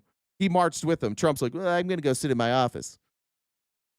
And if you remember, Trump said, I want to go with them. I think he was faking, but Trump said that. Cassidy Hutchinson testified that Trump wanted to take his Secret Service and march with the people. He wanted to be the leader. He wanted to have that moment of he and his people walking to the Capitol together where the lawmakers were making decisions. And in Germany, it just happened to be at a beer hall. And they marched together, and an attack unfurled, and the attack was pushed back, and all those people got arrested. And then just a few short months later, a few years later, I guess, it was no big deal. Germany just pretended it didn't happen, and Hitler was more popular than ever. And just because he consolidated all that power, it's the same fucking thing. Like it or not, like whether or not, like maybe if you guys were a little honest, like maybe you're just saying like, I want fascism. I want authoritarianism. But you all told us you didn't want that. You got mad. You're like, this is why you lost. Well, we were fucking right. It's probably why we lost. It's probably part of it, but we were fucking right. And what that tells you about the American people is they will close their fucking eyes to not address reality. They will close their ears and they will close their eyes because they don't want to admit what's happening, or they're hopeful that all of these things they don't have answers for aren't true. And they just turned out to be true, didn't they? We literally have the president of the United States threatening Colorado if they don't release a convicted felon from prison. Why? Not because there's new evidence, but because Trump said so. And you will all support it. He did it with January 6th. All these people who commit crimes for him, he releases. They become more loyal. You guys are forced to accept it because you're not allowed to criticize him. So you become more loyal and you start to close your ears and you won't listen to anybody outside. And you start calling everybody else an echo chamber. Meanwhile, there is nothing getting through. You are arm in arm. You're huddled like a group of cattle in a snowstorm. You're all just huddled together. You're going to brave this out together. Nobody's coming in. That's the point we're at. Like, it's fucking weird to cover this stuff every day. It's so weird. Because everybody on our side of the aisle is like, what? Is this not the thing? Every day I'm writing out like an outline. I'm like, they won't care about this. They won't care about this. This is how they'll respond to this. It doesn't matter. It could just be like Trump. It could just be like a video of Trump like beating up a grandmother. And you'd be like, yeah, she had it coming. She what'd she say to him? She said she liked Joe Biden. Well, she should have known. I mean, look at your treatment of Zelensky.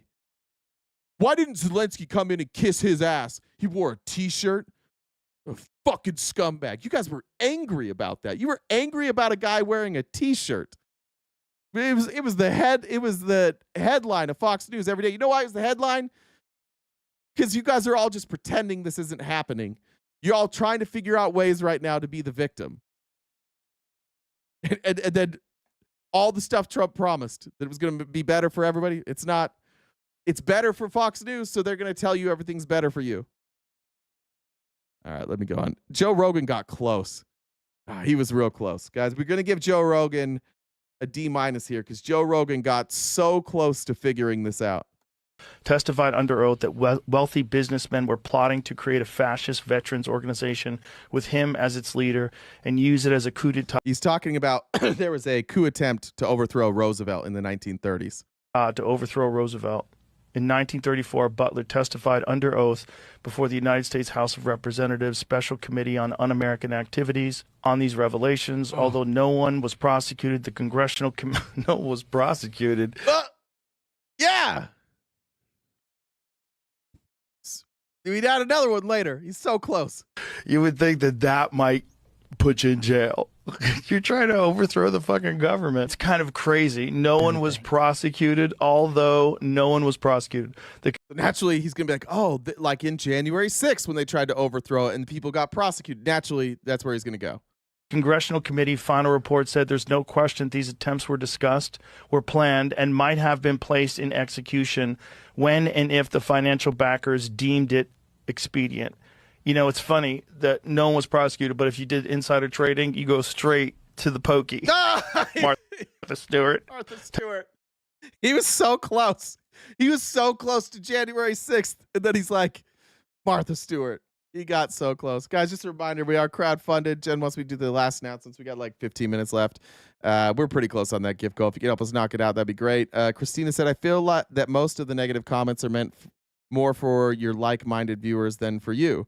But your viewers are not as gullible as MAGA. You are an excellent lecturer. Thank you. Appreciate that. Rachel said, getting laid off next week, and I'd feel so much better if this wasn't the current state of our country. So much uncertainty when we were on a track to progressivism and stabilization of our country, just to go the complete opposite direction now. That's fucking devastating. It does seem like they don't have answers, so all they're doing to keep their base happy is just doing the exact opposite of whatever Biden did. And they keep telling their followers like Biden ruined the country. None of them can explain why. We have literally identical numbers and they're getting worse. And it's still, you still have Republicans like Biden destroyed this country. Why? It made everybody trans and open borders. Two things that aren't true. C. Smith said RTP show. You guys are awesome. Thank you very much. I appreciate that. Johnny said Koresh was a cult leader, ousted from the SDA cult. That's right. I forgot that. Devin said at least the last guest had more courage than the rest of the MAGA bots that flood the chat each day. Good job as always. Jamar said because Jen said I could finish. Ryan said for the show, keep up the hard work. Sorry on these Venmos, guys. I forgot to check these. My bad. These are coming in late. Ryan said for the show, keep up the hard work. They are just too dumb. Pink said went to the local public toilet and took a shit. Not sure whose it was, but it's mine now. Heather sent money to mute your mom quite literally in the comments. Oh, that's Labish. Thank you. Got it. Dogs are going crazy right now. Can you guys hear that when my dogs go crazy? No. Always makes me nervous. All right. Let's see. What do we have left here? I want to play. I actually want to play this. This clip. Here is it? Where is it? Here. Comedian Josh Johnson, and I don't remember if we covered this in great detail. There was the clip the other day of Jillian Michaels. That's her name, right? Like trying to discount slaves. She's like, I don't know why we talk about slavery. Only 2% of Americans had them, and other countries had slaves that weren't black. So why do we talk about it? This was Josh Johnson's response. I was watching CNN and I saw where Jillian Michaels was on there in a debate that she seemed to have started, and they were talking about changes to the Smithsonian and how art and culture shifts between who has the power to dictate how the exhibits are written, who the exhibits are of, and everything. And Jillian Michaels was like, it's so unfair that slavery in this country only gets blamed on one race.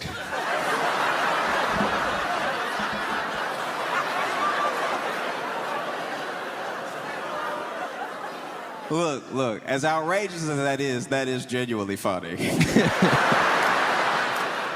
Like, look, I'm not gonna tell anybody how to feel, but if you heard the words I said, that Jillian said, and you immediately got angry, I would ask you to take a step back. I'm not gonna tell you how to feel. You can be angry if you want to be angry, because it is a very short-sighted, ignorant thing to say, but that's precisely why it's so funny.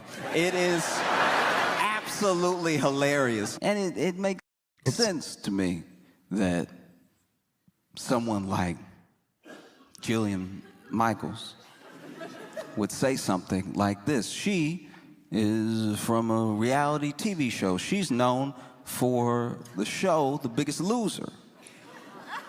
Yeah, that's who she is, that coach from The Biggest Loser. You know, the nice one.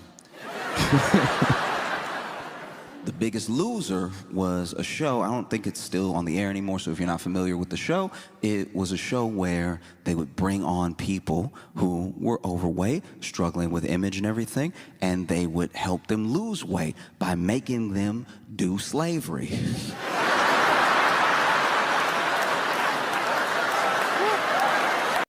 Facts over feelings. They were talking about they were talking about the history of slavery in the Smithsonian, and it was the American slavery exhibit. Like, don't go out of your way to try and defend her. Like, it was fucking stupid what she said. And I'm going to show you a quote from the White House after that's going to confirm that what she was talking about was American slavery. Don't try and back out of this. I don't know why you guys have a knee-jerk reaction. When somebody says something fucking stupid, word of advice to MAGA, do the exact opposite of what you always do. When somebody says something fucking stupid, move away from that. Create distance from that opinion. You guys are always like, well, I think they got a good point. She does have a good point. Does she? Does she have a good point? Because if it's again a problem in America. Yeah, 2% of Americans owned slaves. If you look at the South, like if you split the two, I think it's higher. I think it's like 4%. And what did we learn from that? That 4% of the people in the South who held all the wealth and had all the free labor and who were getting all the benefits, you dumb bitches went to war for them. You decided it was so important that they keep all the wealth and they keep slaves for themselves that you didn't have, that you guys went and gave your life for them. And they literally watched you battle it out from their houses, on their front porches, drinking their tea. They watched the battles happening. That's how fucking stupid this is. We went to war. The South, the dumbest demographic historically in this country. It's always been the dumbest. You bitches, like your ancestors that died in the Civil War, they died fighting for a handful of rich people at their own expense. It's exactly what you're doing now. I don't care if the economy crashes. Elon needs more government subsidies. I'm sick of all these poor kids taking revenue from Elon Musk. Fight the same fucking battle. A bunch of rich people are like, hey, dipshits, you got to fight for us now. Okay, we're fighting for you again? Yay! You're out there fighting the same fight. It's the same fucking story. You guys get duped by this every time. It's not even a good argument from Jillian Michaels. It's almost dumber. The fact that it was only 2%. Why didn't you guys just get together and beat the fuck out of them and then let the slaves go? Why didn't you just do that? You got no benefit from slavery. These 2% of the people. Why didn't you just beat them up? Why don't you just say, like, why don't you just go to their plantations and be like, hey, slaves, you can bounce. We're not doing this anymore. We didn't need a whole war, but there were thousands of people who were like, yeah, I'm going to stand up for them. It's worth it to die for this. And thousands of Americans died so a couple of rich people could try and keep humans as property. And Jillian, just 250 years later, or I guess not 250, 100 years later, like, wow. Why are we even talking about this?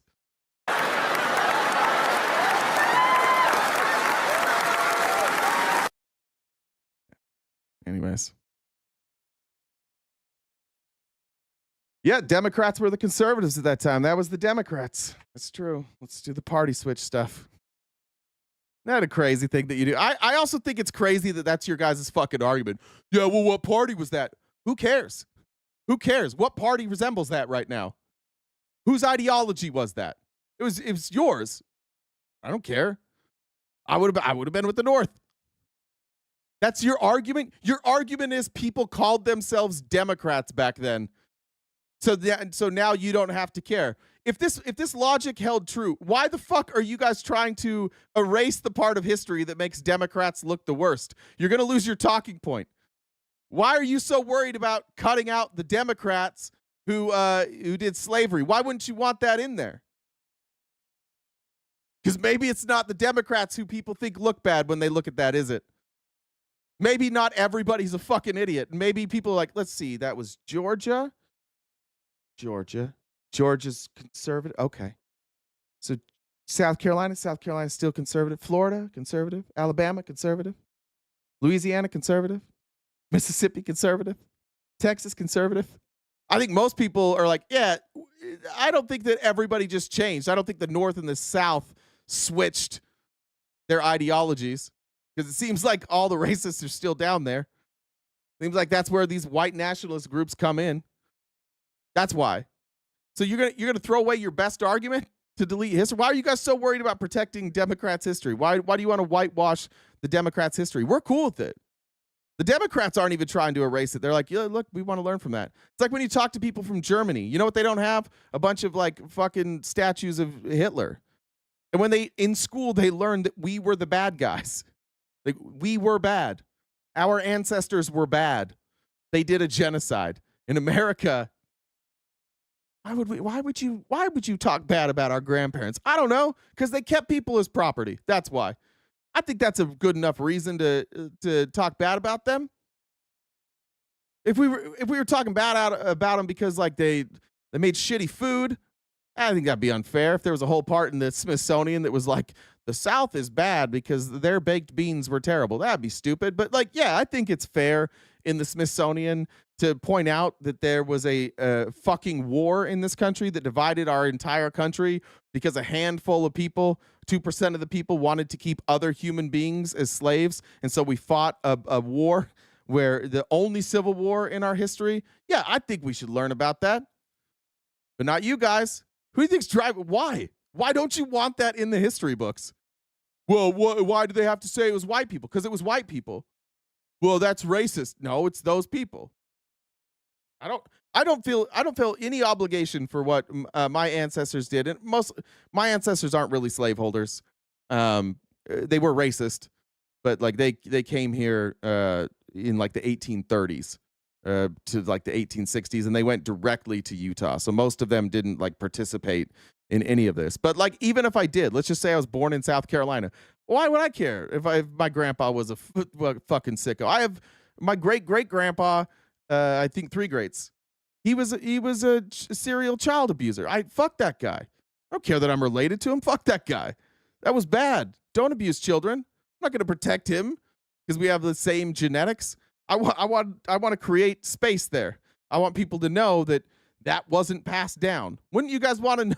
Wouldn't you want the American people to know, hey, we're not like that anymore? But instead of just saying we're not like that anymore, those are our ancestors bad, you're like, we should probably just delete all of that. Because even the party switch stuff is bullshit. Those were your ancestors. Brother, Corn Pop, shut the fuck up. You're here every day. I show sources every day. I literally just showed the source. That was the source. What do you want me to show a source for here, Corn Pop? What would you like evidence for? Which part of that? Do you want me to pull up that only 2% were slave owners? Are you unaware that we had a civil war, friend? Are you unaware of the party switch, friend? What do you want evidence for there, Corn Pop? I'll be happy to bring that up. Just in the chat, tell me what you want. Sorry, I thought everybody here knew that we had a civil war and that we had slaves in this country. I didn't know you needed a source for that, but I'll find it if you want it. If Brigham Young didn't move from Indiana to Utah, you may not have grown up Mormon. Probably true. Probably true. I don't know if he's in Indiana. I don't remember the Mormons really being in Illinois. I guess, yeah, he's gonna go quiet now. Let's see. What else? We have 5 minutes. Let's see what I've got for 5 minutes. I'm gonna skip. I'll cover Venezuela tomorrow. Let's see. Let's just talk about Texas real quick, and then we'll get out of here. First of all, this is one of those things that some traditions can die. This tradition can die. I'm cool with this one dying. The way that state legislators talk to each other is so weird, and it's useless, and it makes everything take too long. You're gonna see. I don't remember. This is the Speaker of the House in Texas. I forget their name, and then with Congresswoman Gina for Austin. What's her name? Gina Inoyosa. The way they talk to each other, I could do without. But here's what's happening in Texas. Mr. Speaker. For what purpose? Mr. Speaker, parliamentary inquiry. State your inquiry. What legislation is on today's calendar? House Bill 4. House Bill 4. So today we are voting on, Mr. Speaker, parliamentary inquiry. State your inquiry. Today we are voting on new congressional maps then, and not flood relief. Has the body voted on flood relief this special session? That is not a proper parliamentary inquiry. Oh, Dan said, "Who cares? Get a life. Cry about it. Time me out." Thanks, Dan. Appreciate it. Mr. Speaker. So for what purpose? Parliamentary inquiry. State your inquiry. Why was House Bill 1, the flood relief bill that is the House's answer to the deadly July 4th flooding that killed over 135 people, not the first order of business of this special session for the Texas House? Because we do what Donald wants. Because this party, the Republican Party, lives to serve Donald Trump and not the people. So the people of Texas that lost lives, they lost houses, they're waiting on flood relief. Get fucked. Donald called and he needs a favor. So we're going to do Donald's favor first before we take care of you flood victims. That is not a proper parliamentary inquiry. Mr. Speaker. For what purpose? Parliamentary inquiry. Isn't this stupid how they have to talk, though? Can we get all state government? Can we get rid of this shit? Can we just have real discussions, please? State your inquiry. Did the Speaker of this body make a commitment to the family of the victims of the flood to put flood relief first, make it a priority this special session? Ms. Hinojosa, that is not a proper parliamentary inquiry. Mr. What, can we just answer questions? This no matter what side you're on, this has to drive you nuts, right? Like, she just wants to know. She's asking the question, are we going to do this bill or not? That's not an appropriate parliamentary inquiry. Okay, but could we answer it? Why does everything have to be a fucking riddle in this country? Who wrote these goddamn rules? They are so stupid. They are so anti-communication. It's like if you wanted to make rules to make sure that nobody could ever have a real conversation ever again, this is exactly how you would force people to talk. Can we get rid of this? The people in Texas need help. The people in Texas are struggling. How the Texas legislature has decided the only thing they care about is a bill for Donald Trump so he can get more power. Cool. Which, by the way, is going to fuck them up. They're going to lose houses. Like all these blue states that have the trifecta, that have the legislature and the governor and the judiciary. They're all just going to rewrite the rules, and they're all going to steal the seats. And so you have Texas embarking on this journey to strip away the rights of Americans, which other states then will follow, and all of us get less free. Why? Because Donald Trump asked for it. And that's all it takes with this MAGA party. We live to please Donald. Mr. Speaker. Ms. Hinojosa, for what purpose? Parliamentary inquiry. State your inquiry. Is it correct that House Bill 1, the flood relief bill, has been voted out of committee and is ready to be debated on the floor of the Texas House? Ms. Hinojosa, that business is not before the House at this time. Mr. Speaker. Ms. Hinojosa, for what purpose? I move to suspend all necessary rules and the usual order of business in order to take up House Bill 1 immediately and put the lives and safety of children and Texans over politics. You are not recognized for that purpose. Cool. Who's this idiot that keeps like you've done it? What the fuck are the Limbaugh laws? Why does that person keep spamming Limbaugh laws? Anybody know what that person's talking about? I even looked it up. It refers to legal and political actions related to conservative talk show host Rush Limbaugh. I don't know what you're talking about. Is it like his theory? Here's Charlie Kirk. 20 years ago, Rush Limbaugh laid out what Americans' immigration policies should be. He called them the Limbaugh laws. Let's hear these. All right. Let's hear them. Let's hear this chain-smoking racist. Proposals these days. Let me add mine to the mix. Call it the Limbaugh laws. Yes, First. sir. First. You immigrate to our country, you have to speak the native language. You have to be a professional or an investor. No unskilled workers allowed. Also, problem fucking number one, we're trying to bring back American manufacturing. So you think a bunch of people with degrees are going to move to America and work in manufacturing? There'll be no special bilingual programs in the schools with the Limbaugh laws, no special ballots for elections, no government business will be conducted in your language. Foreigners will not have the right to vote or hold political office. If you're in our country, you cannot be a burden to taxpayers. You are not entitled to welfare or food stamps or other government goodies. You can come if you... That basically already exists in this like local laws. But this is so stupid. This is just like generic Republican shit. It's generic. Who the fuck cares? Why would you not? I want my kid to be bilingual. That's a useful skill. I don't want my kid speaking no Spanish. Okay, cool. Cripple your kid then. You have more. If my kid is bilingual, she has more options. If she's trilingual, she has more options. This is you guys just afraid to learn new shit. That's what conservatism is. I don't like when other people learn new shit because then I got to learn new shit. So I want to set the rules so nobody learns new shit. Invest here, an amount equal to 40,000 times a daily minimum wage. If not, stay home. But if you want to buy land, it'll be restricted. No waterfront, for instance, and as a foreigner, you have to relinquish individual rights to the property.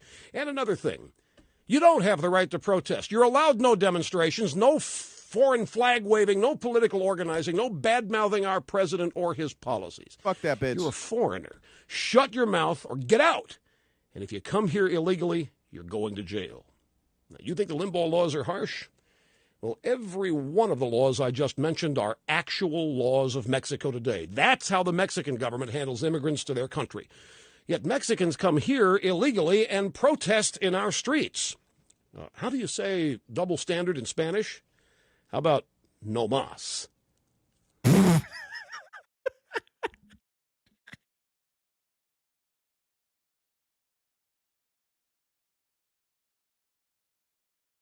Isn't that how you say it?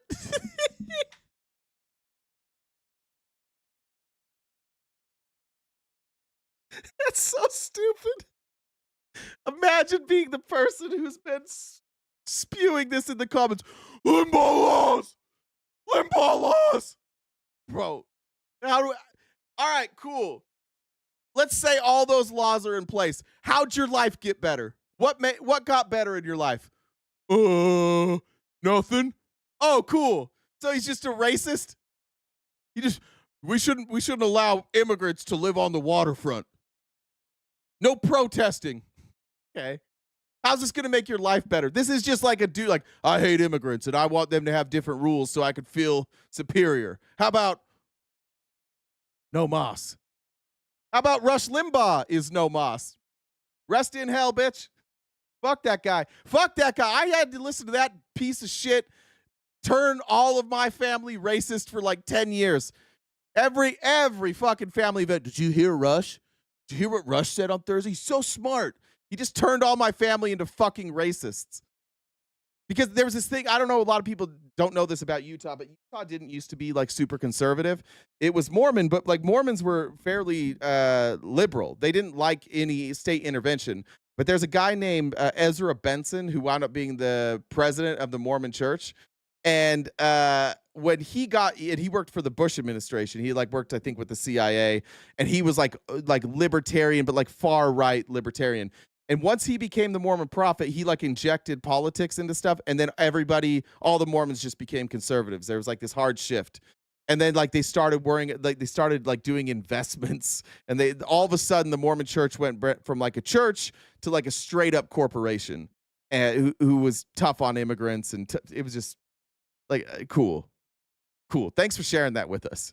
Everybody just watched Rush Limbaugh be like, I'm going to say some racist shit for a minute. I'm going to call them the Limbaugh laws. How'd those work out? Did we put any of those laws into effect? No. Millions of people heard that. He was the most listened to person on the radio for years, and we couldn't get those laws. Those ideas suck. They're not popular. The only people that think they're cool are like racists. Like we got past those laws like 20 years ago. Everybody just realized like this is stupid. It would be nearly impossible to even like get all of these laws passed, and it would provide no benefit to you. Notice that his excuse for why we want these laws, well, Mexico has them. Cool. I don't know why Mexico has those laws. I don't live in, my mom owns a house in Mexico. Doesn't seem to be restrictions. She's right near the water. I don't know. I don't know if they still have that rule there. I know that people don't want like a flood of Americans coming into their cities, but for a totally different reason. We make everything unaffordable. So when Mexico sets those laws, it's because there's all these rich Americans coming down, and they gentrify the city, and they make housing and food and everything less affordable. So it hurts poor people. Ironically, what Russia's saying is, if we're going to allow in immigrants, we can only bring in the immigrants who are going to make things less affordable. We want rich people coming in, because those rich people come in and they'll buy up houses, not waterfront, but they'll raise the value in the middle class. Ironically, he didn't notice that they were arguing for two different things. But that's why oftentimes in countries that are more poor than Americans don't want a slew of rich Americans to come in, because there's a limited amount of housing and they drive up the cost and it hurts poor people, and then the government has a mess on their hands where they're like, all right, now these people can't afford to live, they can't afford to, like, their jobs don't pay enough. And if they raise the wages enough, then those Americans are like, oh, well, I came here because it was cheap. But it's changed so much. Now I'm going to go find a different Mexican city where we don't have a lot of Americans. And then they'll just kind of move around and try and gentrify everywhere. That's why they don't want it. But yeah, cool. Thanks for the Limbaugh rules. I can't believe we showed a Rush Limbaugh clip. Fuck that guy forever. I can't stand Rush Limbaugh. Charles said for the overtime friend. Thank you, Charles. I think that's all there. Let me get all of Jen's and then we'll get out of here. Okay, I think we got all of them. Liberals don't get too confident. Would be two O's there. There's a woman putting her feet in food and eating it with 6 times the viewership. Cool. Cool. It's pretty, I thought that was kind of funny. I like to watch RTP owned compilations on YouTube. Who's making RTP owned compilations? Are people really doing that? Did I make it? Do we have RTP owned compilations? That's like a YouTube. Did I make it finally? Owned? I don't think so. I think they said they would like to see that. Oh yeah. I didn't make it yet. No owned videos yet. You guys can make them. All right. Sorry about that. All right, Jen, anything left to say before we go? No, that's about it. We'll be back at it tomorrow. We'll see most of you that are here each day crying that don't request up. We'll see y'all tomorrow. All right. Oh, it was a joke. Wait, why am I a narcissist? Hold on. Bobby. Is that the Bobby? What do you mean narcissist? That this might be Bob. No, I looked. It's not him? Not that He used to say that too. I I was excited. How's that narcissism?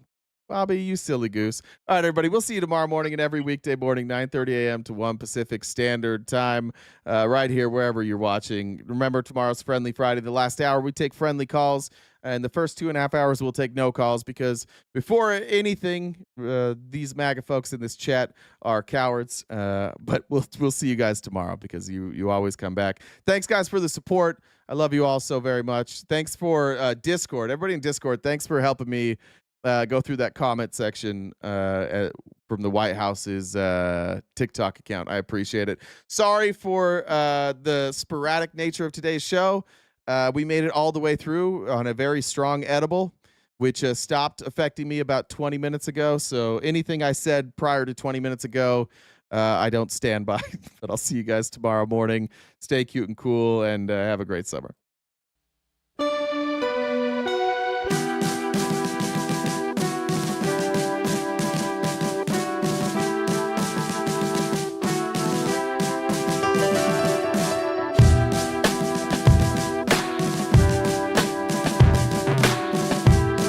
That's right, Jeff. You are still the best, Jeff.